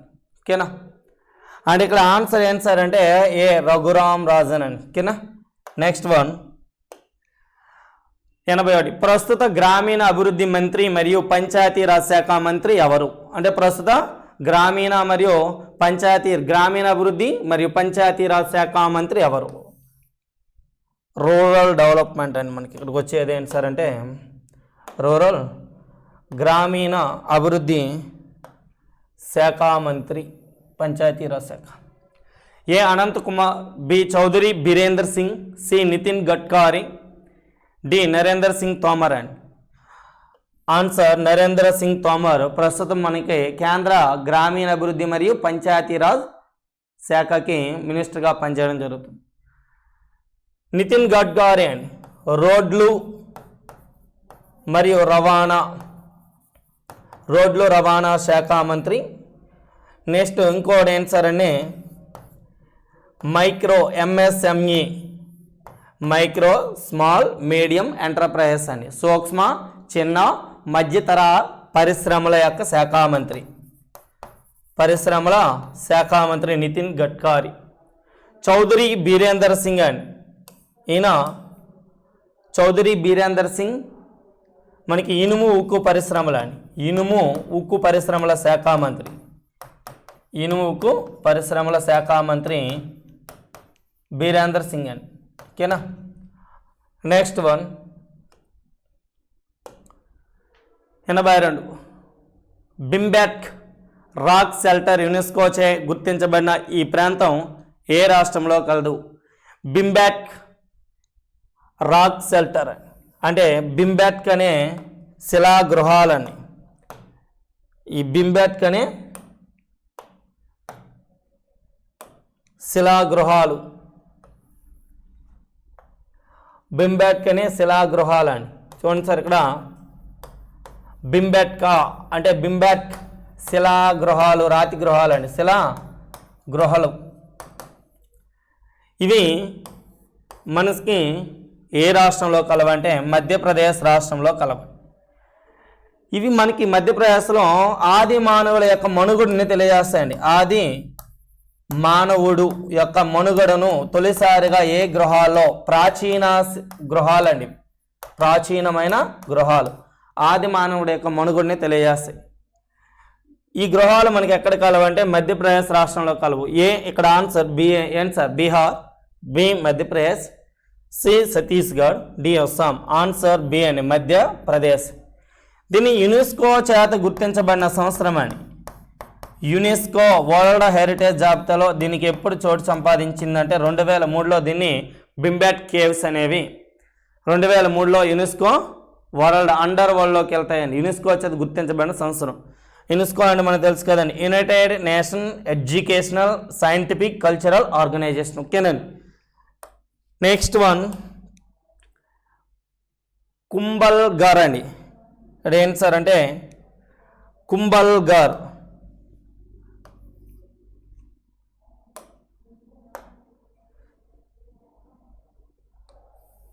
చూడండి సార్. ఇక్కడ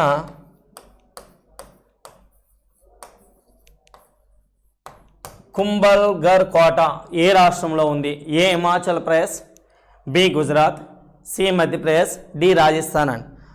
ఆన్సర్ డి రాజస్థాన్ అండి. ఈ యొక్క కుంభల్గర్ గృహాలు అనేవి మన ఇండియాలో ఇండియాలో ఆరావళి పర్వతాల్లో ఉంటాయండి. ఇక్కడ రాజస్థాన్లో ఉన్నటువంటి ఆరావళి మౌంటైన్స్ అని. ఈ ఆరావళి పర్వతాల్లో కుంభల్గర్ కోట అనేది ఆరావళి కొండల్లో ఉంటుంది. ఈ కుంభల్గర్ కోటని గ్రేట్ వాల్ ఆఫ్ ఇండియా అని పేరు ఉందండి దీనికి. అంటే ప్రపంచంలో రెండో అతి పొడవైనటువంటి గోడ ఏంటి సార్ అంటే కట్టడం దేనికి ఉందంటే కుంభల్గర్ కోటకు ఉందండి. ప్రపంచంలో అతి పొడవైన వాల్ అంటే గ్రేట్ వాల్ ఆఫ్ చైనా అంటాం. మన ఇండియాలో గ్రేట్ వాల్ ఆఫ్ ఇండియాని ఏ కోట గలిపారని కుంభల్గర్ కోట యొక్క గోడకండి. మనకి ఇక్కడ నుండి ఆరావళి పర్వతాల్లో ఉంటుందండి. సో ఈ యొక్క గుట్టని మనకి సాధారణంగా 15వ శతాబ్దంలో కట్టారండి. ఈ కోటని 15వ శతాబ్దంలో 15th సెంచరీలో నిర్మించడం జరిగింది. ఇవి మనకి ఎక్కడ ఉన్నాయి? రాజస్థాన్. ఏ పర్వతాలండి? ఆరావళి పర్వతాలు. దేశంలోనే అతి పురాతనమైన పర్వతాలండి. ఏంటండి? దేశంలో పురాతనమైన పర్వతాలు ఆరావళి పర్వతాలు. దీనిలోనే ఏ ఆలయం ఉందండి? మనకి దిల్వారా జైన్ ఆలయం ఉందండి. దిల్వారా ఆలయం ఏ మతానికి ప్రసిద్ధి చెందింది? జైన్ మతానికి. ఇది ఏ యొక్క ప్రాంతంలో ఉందండి? మౌంట్ అబూ. ఎక్కడ ఉందండి? మౌంట్ అబూ అనే ప్రాంతంలో ఉందండి. Okay, next one. ఈ క్రింది వాటిలో ఏ వాడరేవు గుజరాత్లో ఉంది? ఏ పారాదీప్, బి ట్యుటికోరాన్, సి మర్మగోవా, ఇచ్చిన మర్మగోవా, డి కాండ్లా. కాండ్లా అండి. ఆన్సర్ కూడా మనకి డి కాండ్లా. గుజరాత్ రాష్ట్రంలో ఉన్నటువంటి వాటర్ ఏవైతే మనకి ఏంటి సార్ అంటే ఇక్కడ కాండ్లా వాటర్ ఏవు. అండ్ గోవాలో ఉన్న వాటర్ ఏవైతే మర్మగోవా. ఇక్కడ మనకి ట్యుటికోరాన్ అండి. తమిళనాడులో ఉన్న వాటర్ ఏమో ట్యుటికోరాను. దీనికే తూత్కోడి అని పిలుస్తారండి, ట్యుటికోరాను. ఒడిస్సాలో ఉన్న వాటర్ ఏవైతే పారాదీప్ వాటర్ ఏవండి. పారాదీప్ వాటర్ ఏవ్ ఒడిస్సాలో కలదండి. ఓకేనా? ఇక్కడ ఆన్సర్ ఏంటి సార్ అంటే కాండ్లా వాటర్ ఏవండి. దీన్ని పండిట్ దీన్ దయాల్ పోర్ట్ అని కూడా పిలుస్తారండి. దీనికే ఈ కాండ్లా వాటర్ ఏవకే మరో పేరు ఏంటి సార్ అంటే పండిట్ దీన్ దయాల్ వాటర్ ఏవండి. పండిట్ దీన్ దయాల్ పోర్ట్ అని పిలుస్తారండి. దీనికి special economical zone SEZ port అని కూడా పిలుస్తారండి. దీన్ని భారతదేశ స్వేచ్ఛా వాడరేవు. భారతదేశ స్వేచ్ఛాయుత వాడరేమండి. స్వేచ్ఛా వాడరేవు. ఫ్రీడమ్ పోర్ట్ ఇన్ వాడరేవు. భారతదేశ స్వేచ్ఛా వాడరేవు. ఫ్రీడమ్ పోర్ట్ ఇన్ ఇండియా అని పిలుస్తారు. ఓకేనా? Next question. జాతీయ గణిత దినోత్సవం ఎప్పుడు జరుపుకుంటారు? A November 22, B October 22, C December 27, D December 22 అండి. Answer December 22. సో ప్రధానంగా తమిళనాడు రాష్ట్రంలో జన్మించినటువంటి శ్రీనివాస్ రామానుజన్ అండి. శ్రీనివాస్ రామానుజన్ అండి. ఈయన యొక్క బర్త్డే డిసెంబర్ 22వ తేదీన మనకి గణిత దినోత్సవంగా జరుపుకుంటారండి. సో గణిత శాస్త్ర పితామహుడు అని కూడా ఎవరిని అంటారంటే శ్రీనివాస్ రామానుజన్ అండి. ఓకేనా? నెక్స్ట్ మనకి ఈ క్రింది వాటిలో ఏది భారతదేశంలో నౌకాయాన నది కాదు? అంటే నౌకాయాన అంటే నౌకలు ప్రయాణించడానికి అవకాశం లేనటువంటి నది.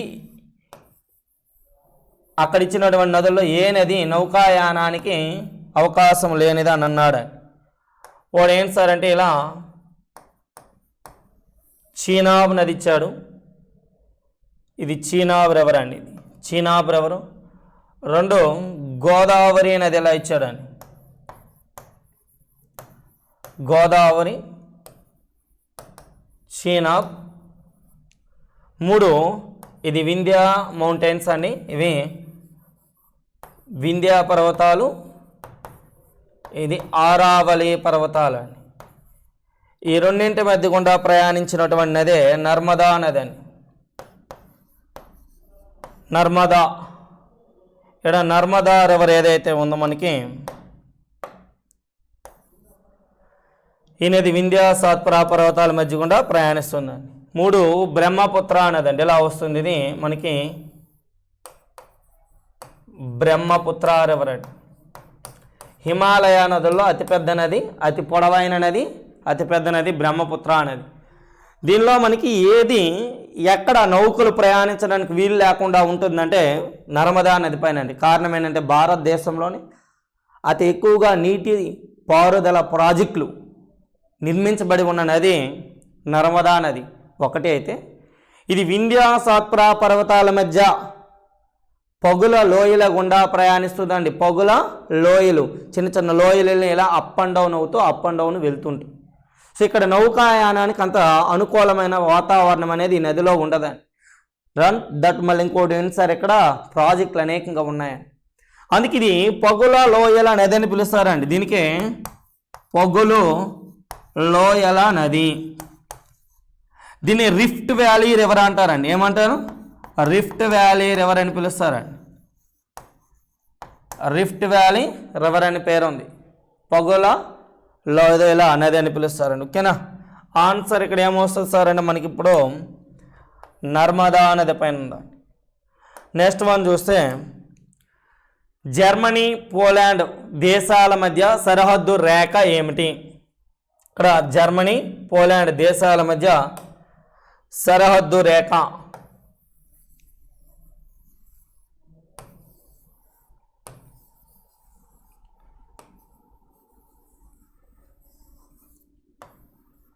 ఇది Portugal, Spain, France, Germany and Poland. ఈ రెండు దేశాల మధ్య అడిగాడండి. జర్మనీ పోలాండ్ మధ్యన అడిగాడు. A Maginot line, B Oder Neisse line or Arthur Neisse line, C Radcliffe line, Radcliffe అని ఇచ్చారు, Radcliffe line, D Durand line. ఇక్కడ మనకి జర్మనీ పోలాండ్ దేశాల మధ్యన ప్రధానంగా ఉన్నటువంటి సరిహద్దు రేఖ అయితే ఇక్కడ ఆన్సర్ బట్టి అయితే వాడల్ నిస్సే లైన్ అండి. Oder Neisse line. ఇది కాకుండా ఇక్కడ ఆర్థర్ నీస్ లైన్ ఉంది, హిడెన్బర్గ్ లైన్ కూడా ఉందండి. Hindenburg line, Oder Neisse line and Oder Neisse line అండి. Oder Neisse line, Oder Neisse line, Hindenburg, ఈ మూడు గోడను జర్మనీ పోలాండ్ మధ్య సరిహద్దుగా ఉంది. అదే మ్యాజినాట్ లైన్ అయితే జర్మనీ ఫ్రాన్స్ మధ్య ఉండేది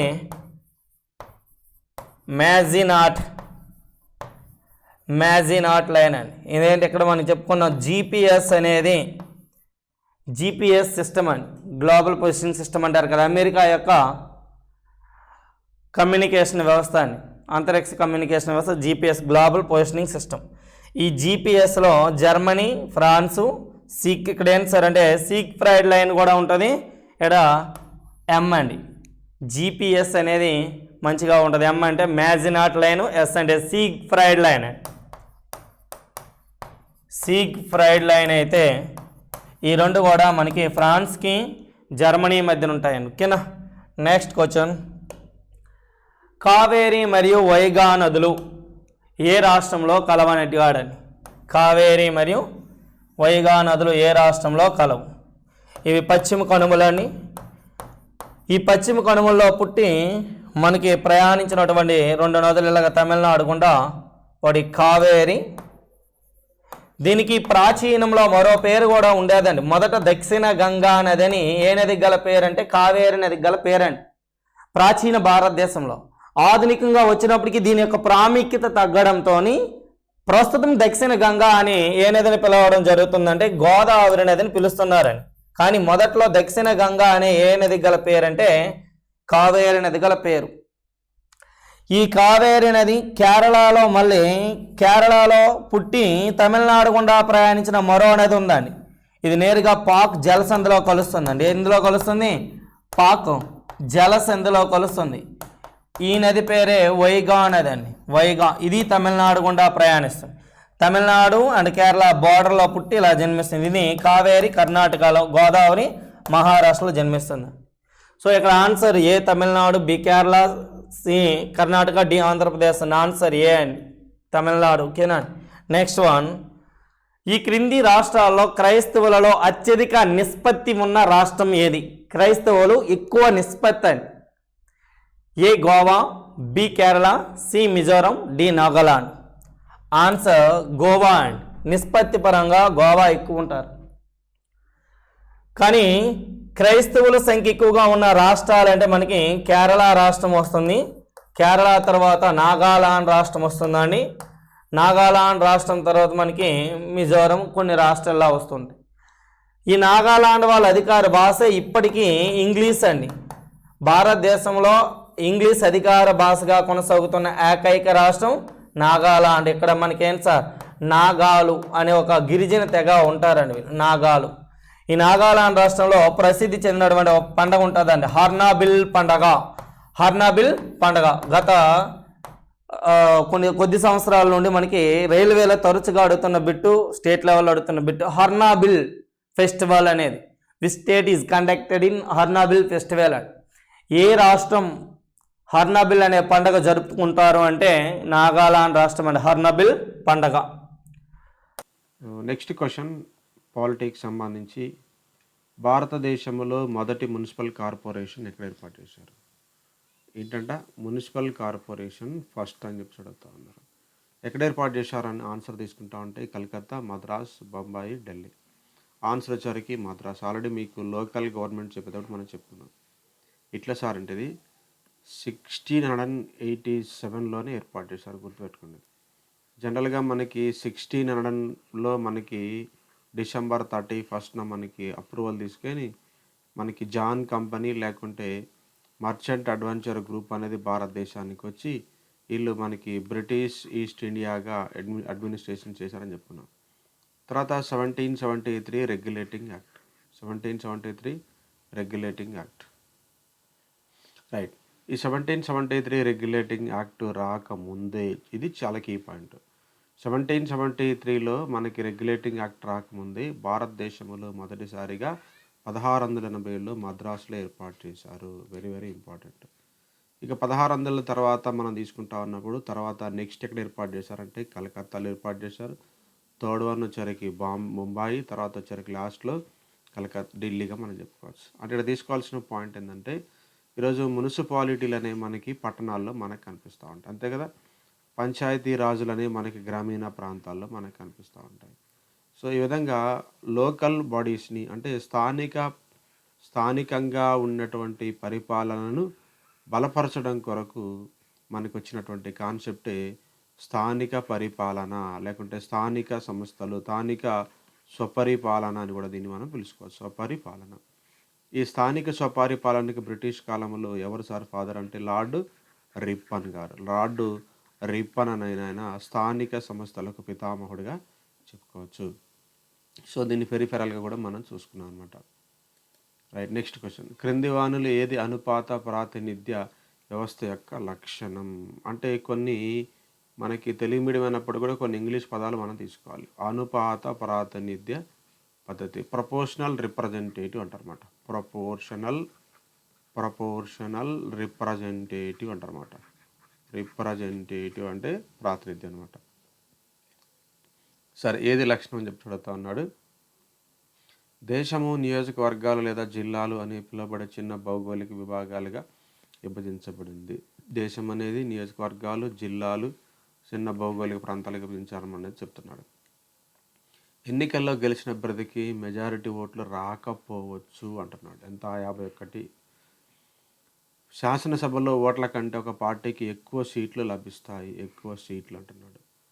ప్రతి పార్టీకి లభించే ఓట్ల శాతానికి అనుగుణంగా శాసనసభలో సీట్లు లభిస్తాయి. శాసనసభలో సీట్లు తర్వాత శాతానికి సంబంధించి, రైట్. చాలా ఇంపార్టెంట్ ఇది.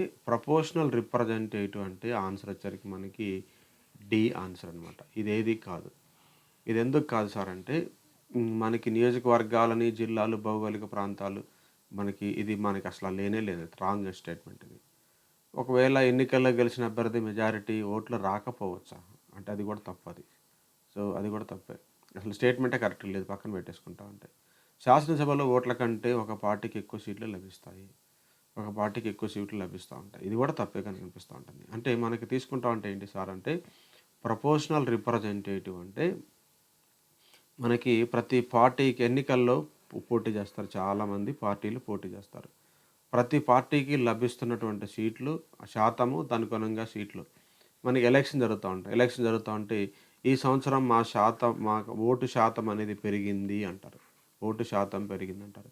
సో దానికి సీట్ల శాతం పెరిగే కొంది ఏమవుతుంది సార్ అంటే సీట్లు అనేవి మనకి పెరుగుతూ ఉంటాయి. సీట్లు అనేవి పెరుగుతూ ఉంటాయి. అంటే ఒకదానికొకటి సంబంధం ఉంటుంది. ప్రపోర్షనల్ రిప్రజెంటేటివ్ అంటే ఒకదానికొకటి సంబంధం ఉంటుంది. అది ఒక్క మాటలో చెప్పాలి. ప్రాతినిధ్యము, అనుపాత ప్రాతినిధ్యము. ఇది పెరుగుతా ఉంటే ఇది పెరుగుతా ఉంటుంది. ఇది తగ్గుతా ఉంటే శాతం తగ్గుతా ఉంటే ఓటేసే వాళ్ళ శాతం తగ్గుతా ఉంటే సీట్లు కూడా తగ్గుతా ఉంటాయి. అంతే కదా! ఎక్కువ ప్రజలు ఓటేస్తున్నారనుకోండి సీట్లు పెరుగుతా ఉంటాయి. ఒకదానికి ఒక ఏ అనే పర్సన్, బి అనే పర్సన్ పెరుగుతా ఉంటాడు. ఇలా అందరూ గెలుస్తూ ఉంటారు. ఓవరాల్‌గా అన్ని పార్టీలకు అన్ని ఒక పార్టీకి సంబంధించి ఇంత శాతం ఓటింగ్ వచ్చిందని చెప్పి చెప్తా ఉంటారు. ఇట్లాగా పేరులోనుంది మనకు అనుపాత ప్రాతినిధ్యము. ఒకదానికొకటి ప్రపోర్షనల్ అంటే తెలుసు కదా మనకి. ఒకదానికొకటి సంబంధం అనేది ఉంటుంది. ఇదొకటి. ఇక నెక్స్ట్ క్వెషన్.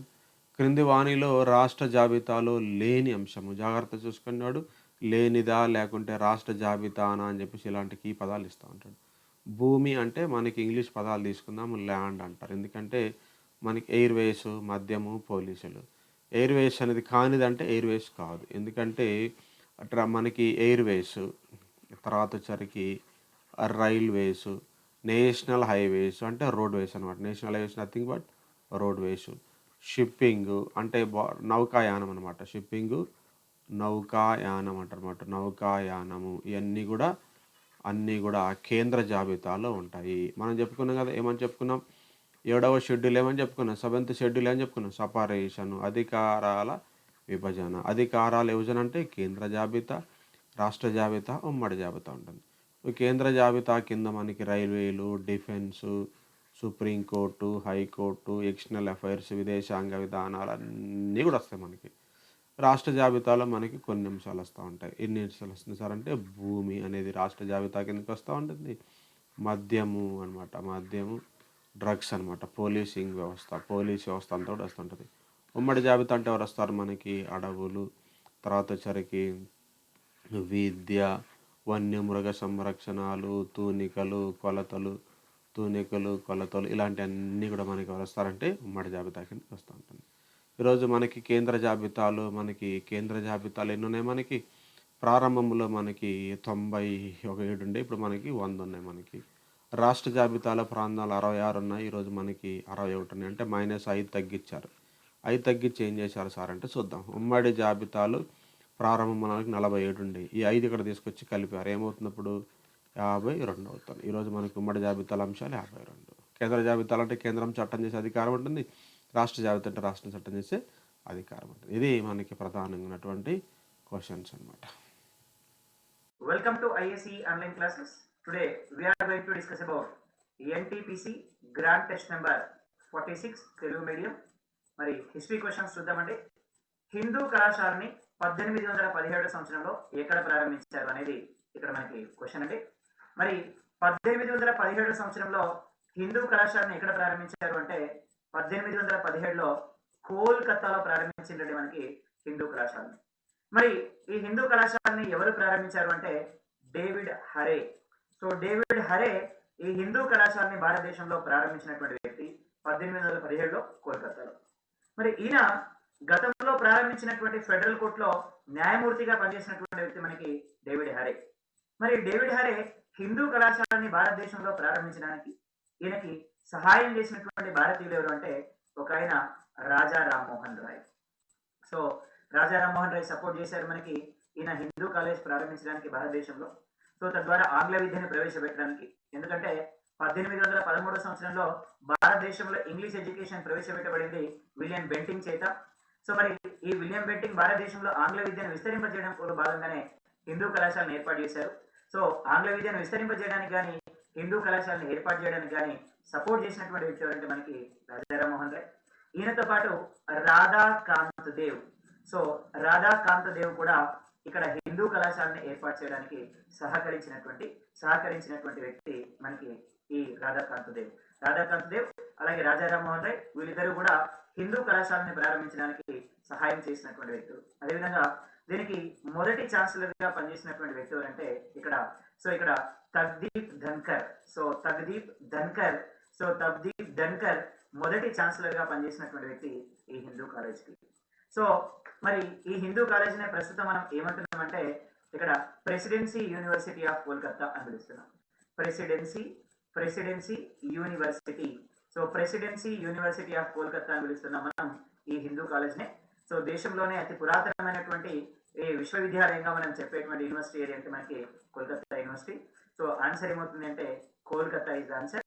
సో 1817లో కోల్కతాలో ప్రారంభించారు మనకి హిందూ కాలేజ్. అదేవిధంగా 1857 జూలై 18వ తేదీన బొంబాయి యూనివర్సిటీని ప్రారంభించడం జరిగింది. 1857 జూలై 18న బొంబాయి యూనివర్సిటీని ప్రారంభించిందండి. అలాగే మెడ్రాస్ యూనివర్సిటీని మనకి 1857 సెప్టెంబర్ 5వ తేదీన మనకి మెడ్రాస్ యూనివర్సిటీని ప్రారంభించడం జరిగింది. సో మెడ్రాస్ యూనివర్సిటీ ఏమో 1857 సెప్టెంబర్ 5న ప్రారంభించారు.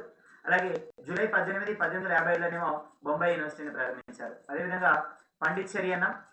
మరి ఈ పాండిచ్చేరిని మనకి చివరి వరకు బేస్ చేసుకుని రూల్ చేసినటువంటి పీపుల్ ఎవరంటే మనకి ఫ్రెంచ్ పీపుల్ అండి. సో ఫ్రెంచ్ వాళ్ళు తర్వాత కాలంలో ఇక్కడ నుంచి ఇండోనేషియాకి వెళ్ళిపోయారు. ఇండోనేషియాలో వీళ్ళ ప్రధాన వర్తకం ఏంటి అంటే నీలిమందు వ్యాపారం ఫ్రెంచ్ వాళ్ళది ఇక్కడ మనకి ఇండోనేషియాలో. సో వీళ్ళ వ్యాపారం ఏంటి అంటే ఇక్కడ మనకి నీలిమందు వ్యాపారం. పాండిచ్చేరి యొక్క పాత పేరు ఏంటి అంటే వాలికొండాపురం అని పిలిచేవాళ్ళు మనకి ఈ పాండిచ్చేరిని. సో ఆన్సర్ ఏంటి? A is the answer. అలాగే భారతదేశంలో డచ్ వారి యొక్క ప్రధాన వర్తక స్థావరం ఏది అన్నారు. అయితే ఈ డచ్ వాళ్ళు అనేవాళ్ళు ఏ దేశానికి చెందిన వాళ్ళు అంటే హాలండ్ దేశస్తులు అండి వీళ్ళు డచ్ వాళ్ళు.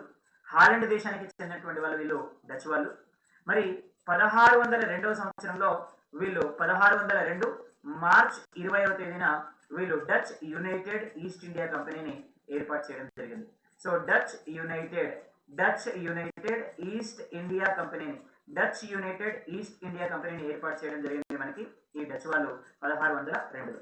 మరి భారతదేశానికి వచ్చిన తర్వాత భారతదేశంలో మొదటి వర్తక స్థావరాన్ని ఎక్కడ ఏర్పాటు చేసిందంటే మచిలీపట్నంలో ఏర్పాటు చేసిందండి వీళ్ళు మొదటి వర్తక స్థావరాన్ని 1605వ సంవత్సరంలో.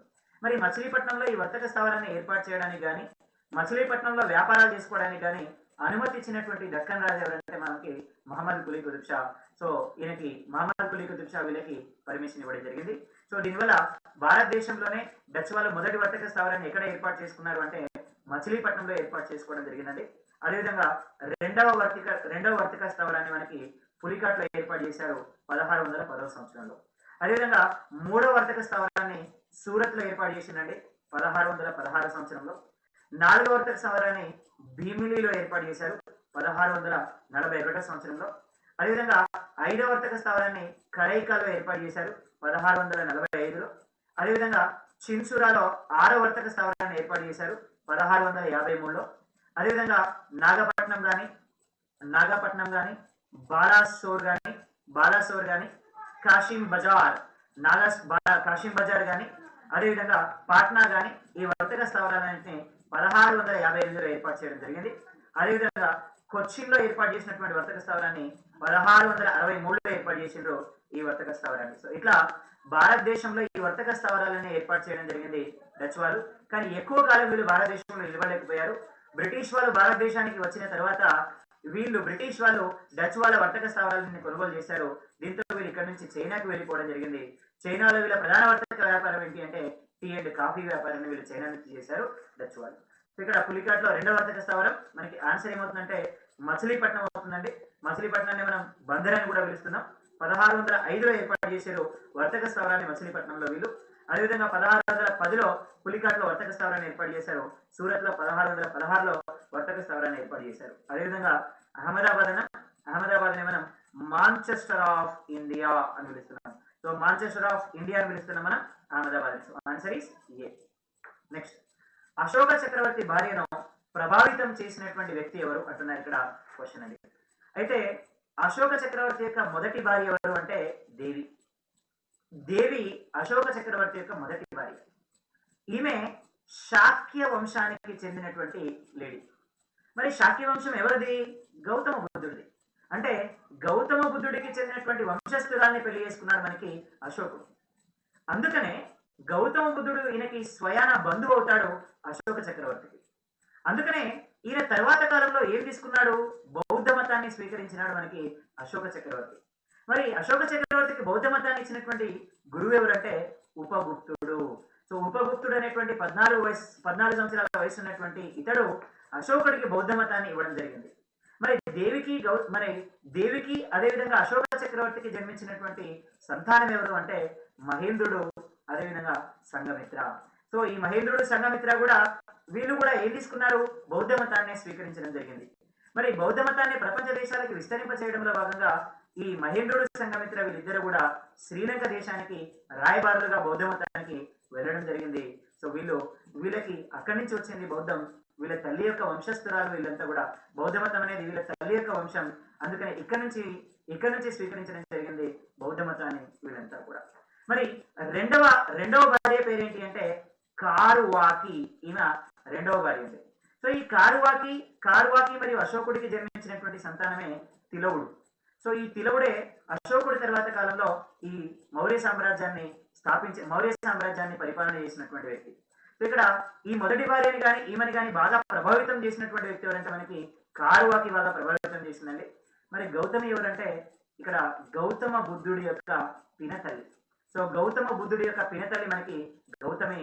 మరి గౌతమ బుద్ధుడికి జ్ఞానోదయం అయిన తర్వాత ఈమె మొదటి శిష్యురాలుగా జాయిన్ అవ్వడం జరిగింది గౌతమి ప్రజాపతి. సో ఆన్సర్ ఏంటి అంటే కారువాకి ఆన్సర్. రెండవ భార్య ఈమె అత్యధికంగా ప్రభావితం చేసినటువంటి వ్యక్తి కూడా ఈమెనే కారువాకి ఆన్సర్ అవుతుంది. So answer is D is the answer. So ఇవి మనకి హిస్టరీలో. రిటైల్ రుణాల తక్షణ పంపిణీ కోసం లోన్ ఇన్ సెకండ్స్ డిజిటల్ పరిష్కారాన్ని ప్రారంభించినటువంటి బ్యాంక్. ఇక్కడ చూడండి, మనకి ఇంపార్టెంట్గా లోన్ ఇన్ సెకండ్స్ అనే ఒక ప్రోగ్రామ్ని ఒక బ్యాంక్ స్టార్ట్ చేయాలి. ఏంటి లోన్ ఇన్ సెకండ్స్ అంటే, వీళ్ళు కొన్ని సెకండ్స్లోనే, అంటే మీరు అప్లికేషన్ పెట్టుకున్నటువంటి కొన్ని సెకండ్స్లోనే మీ యొక్క లోన్ అనేది ప్రాసెసింగ్ చేసిస్తారనమాట. సో బేసికల్గా ఏంటంటే వాళ్ళు సిస్టమ్ని అలా డిజైన్ చేయడం జరిగింది. సిస్టమ్ ద్వారా ఏంటంటే మీకు ప్రొఫైల్ ఏంటో వెంబడే చెక్ చేస్తుంది. ఒకవేళ మీకు లోన్ రావడానికి అర్హత ఉంది అంటే వెంబడే సెకండ్స్లో మీకు లోన్ శాంక్షన్ అయిపోతుంది, మీ అకౌంట్లోకి వాళ్ళు డబ్బులు రుణంగా పంపించడం జరుగుతుంది. సో ఇటువంటి ఒక కార్యక్రమాన్ని, ఒక స్కీమ్ని స్టార్ట్ చేసినటువంటి బ్యాంక్ ఏదంటే ఇప్పుడు చాలా ప్రాబ్లంలో ఉన్నటువంటి బ్యాంక్ అండి అది. That is nothing but Yes bank. So Yes bank వాళ్ళే ఈ లోన్ ఇన్ సెకండ్స్ అనే ఒక పథకాన్ని స్టార్ట్ చేయడం జరిగింది. సో ఇది దేనికోసం వెరీ ఇంపార్టెంట్ అండి. ఈ క్వశ్చన్ అడగడానికి ఆస్కారం ఉంది. రిటైల్ రుణాల కోసం, అంటే పర్సనల్ లోన్స్ కానీ ఇటువంటి వాళ్ళని మనం రిటైల్ లోన్స్ అని చెప్పేసి అంటూ ఉంటాం. ఓకేనా?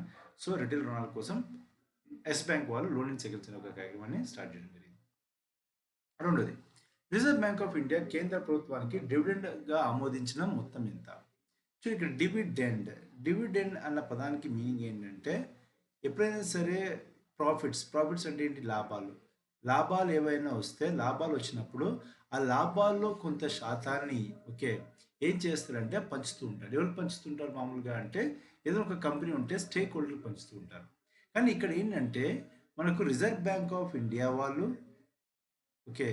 కేంద్ర ప్రభుత్వానికి ఇస్తున్నారు అనమాట. అంటే రిజర్వ్ బ్యాంక్ ఆఫ్ ఇండియా దగ్గర ఉన్నటువంటి లాభాలు ఏవైతే ఉంటాయో వాటి నుండి వాళ్ళు ఏం చేస్తారంటే కొద్ది మొత్తాన్ని ప్రభుత్వానికి బదిలీ చేస్తుంటారు. ఎందుకంటే మొత్తానికి ఓనర్ ప్రభుత్వమే కాబట్టి ప్రభుత్వానికి కొద్ది బదిలీ చేస్తుంటారు. అది ప్రభుత్వం యొక్క రిక్వెస్ట్ మేరకు. సో ఆ విధంగా బదిలీ చేసినటువంటి మొత్తం ఎంత అన్నది చూసినట్టయితే ఇక్కడ చూడండి 57,128 కోట్లు. ఈ క్వశ్చన్ అడగడానికి ఆస్కారం ఎందుకు ఉంది, ఎందుకు ఇది ఇంపార్టెంట్ అంటే గుర్తుపెట్టుకోండి. ఎప్పుడైనా సరే రిజర్వ్ బ్యాంక్ దగ్గర డబ్బులు ఉన్నాయి అంటే ఆ డబ్బులు మనకు వ్యవస్థలో లేనట్టు చూడాలి మనం. ఒక డబ్బులు రిజర్వ్ బ్యాంక్ నుండి ముందుకు వెళ్ళిపోయాయి అంటే అది వ్యవస్థలోకి వెళ్తున్నట్టు మీనింగ్. అంటే ఏంటి? డబ్బులు వ్యవస్థలోకి వచ్చాయి అంటే అది అందరి చేతుల్లోకి ఏదో రూపంలో వస్తుంటాయి. దానివల్ల కొనుగోలు శక్తి పెరుగుతుంది. కొనుగోలు శక్తి పెరగడం వల్ల మనకు ద్రవ్యోల్బణం కూడా పెరగడానికి అవకాశం ఉంది. కాబట్టి రిజర్వ్ బ్యాంక్ ఆఫ్ ఇండియా ప్రభుత్వానికి డబ్బులు ఇవ్వడం వల్ల అత్యంత ఇంపార్టెంట్ పరిణామం ఏంటంటే ద్రవ్యోల్బణం అనేది పెరగడం అనేది. కాబట్టి ఈ క్వశ్చన్ అందుకే అడగడం జరిగింది. రిజర్వ్ బ్యాంక్ ఆఫ్ ఇండియా కేంద్ర ప్రభుత్వానికి ఎంత మొత్తం డివిడెండ్ని ఆమోదించడం జరిగింది? 57,128 కోట్ల రూపాయల డివిడెండ్ని ఆమోదించడం జరిగింది. Very point. నెక్స్ట్ వన్, 2011 జనాభా లెక్కల ప్రకారం భారతదేశంలో మొత్తం గృహాలు ఎన్ని ఉన్నాయి? సో ఈ క్వశ్చన్ అడగడానికి స్కోప్ ఎందుకుంది అంటే ప్రధానమంత్రి ఆవాస్ యోజన మనము 2022 వరకు ప్రతి ఒక్కరికి ఒక గృహంని అందించాలని ప్రభుత్వం ప్రతిబోధింది. కాబట్టి ఈ సందర్భంలో 2011లో మనకు జనాభా లెక్కలు జరిగాయి. కాబట్టి దాని ప్రకారము మన దేశంలో ఉన్న మొత్తం గృహాల సంఖ్య ఎంత అని అడిగినప్పుడు ఇక్కడ వచ్చేసరికి మనకు ఆప్షన్స్ చాలా ఉన్నాయండి. ఒకటేమో ఆల్మోస్ట్ 24 కోట్లు, 34 కోట్లు, 44 కోట్లు, 54 కోట్లు. గుర్తుపెట్టుకోండి, మన దేశ జనాభా 160 కోట్లు ఉంటుంది కాబట్టి డెఫినెట్గా ఆన్సర్ ఉండదు. ఆన్సర్ వచ్చేసరికి మనకు 24,66,92,627 గృహాలు మన భారతదేశంలో 2011 జనాభా లెక్కల ప్రకారము ఉన్నాయన్నమాట. సో ఈ ప్రధానమంత్రి ఆవాస్ యోజన పైన కూడా మనకు క్వశ్చన్స్ రావడానికి ఆస్కారం ఉంది. టార్గెట్ వచ్చేసరికి 2022 సంవత్సరానికి ప్రతి ఒక్కరికి ఒక ఇల్లు ఉండాలి అన్నది ఈ యొక్క ప్రధానమంత్రి ఆవాస్ యోజన యొక్క సంకల్పం. గుర్తుపెట్టుకోండి, చాలా చాలా ఇంపార్టెంట్. నెక్స్ట్ చూడండి, ఆదాయ పన్నుపై ద్రవ్యోల్బణం యొక్క ప్రభావం ఏ విధంగా పిలువబడుతుంది? ఇన్కమ్ ట్యాక్స్ పైన ఓకే ద్రవ్యోల్బణం యొక్క ఇంపాక్ట్ ఎలా ఉంటుంది అని అడుగుతున్నాడు. ఇక్కడ ఆన్సర్ వచ్చేసరికి వెరీ ఇంపార్టెంట్, ఫిజికల్ డ్రాగ్ అని ఇంగ్లీష్లో మనం ఇక్కడ రాస్తామండి. ఫిజికల్ డ్రాగ్ అని చెప్పేసి రాస్తాం. ఫిజికల్ డ్రాగ్ అని చెప్పేసి రాస్తాం. ఏంటిదంటే ఫర్ ఎగ్జాంపుల్ ఒక వ్యక్తి యొక్క ఆదాయం పెరిగింది.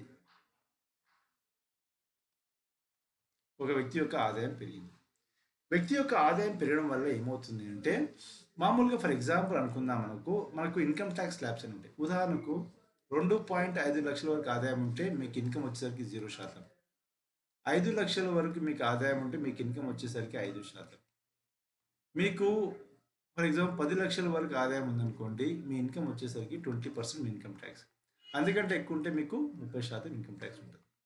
అంటే ఒక వ్యక్తి యొక్క ఆదాయం పెరిగినప్పుడు ఒక్కొక్కసారి ఏమవుతుందంటే ఇక్కడ 0% ట్యాక్స్ కడుతున్నాడు, ఏం కట్టట్లేదు. కానీ ఇక్కడికి వచ్చేసరికి ఏమవుతుందో పైకి వెళ్ళిపోవడం వల్ల ట్యాక్స్ కట్టాల్సిన పరిస్థితి వస్తుంది. అంటే ఆదాయం పెరుగుతున్నందుకు హ్యాపీగా ఫీల్ అవ్వాలా, లేకపోతే ట్యాక్స్ కట్టాల్సి వస్తున్నందుకు సాడ్గా ఫీల్ అవ్వాలా అర్థం కావట్లేదు. ఏమో ప్లస్ ఆదాయం పెరగడం అనేది ప్లస్. ఆదాయం పెరగడం వల్ల ఇంతకుముందు ట్యాక్స్ కట్టకపోతే ఇప్పుడు ట్యాక్స్ కట్టాల్సి వస్తుంది, ఎందుకు ఎక్కువ ఆదాయం వచ్చింది కాబట్టి. సో ఈ యొక్క పరిణామాన్ని మనం ఏమంటామంటే ఫిజికల్ డ్రాగ్ అంటాము. ఫిజికల్ డ్రాగ్ అని చెప్పేసి అంటూ ఉంటాం. సో ఇది ద్రవ్యోల్బణం వల్ల, అంటే ద్రవ్యోల్బణం ఉండడం వల్ల ఓకే కొంతమంది శాలరీస్ పెంచేస్తారు ప్రభుత్వం. పెంచినప్పుడు ఆదాయం పెరుగుతున్న హ్యాపీ ఫీల్ అవుదామంటే ఒకటి ఎక్కువ ఖర్చు అవుతుంది, సెకండ్ థింగ్ ఏంటి మనం ట్యాక్స్ కడుతున్నారు. సో దీన్ని మనం ఫిజికల్ డ్రాగ్ అని నేను అంటూ ఉంటాం అన్నమాట. So very important.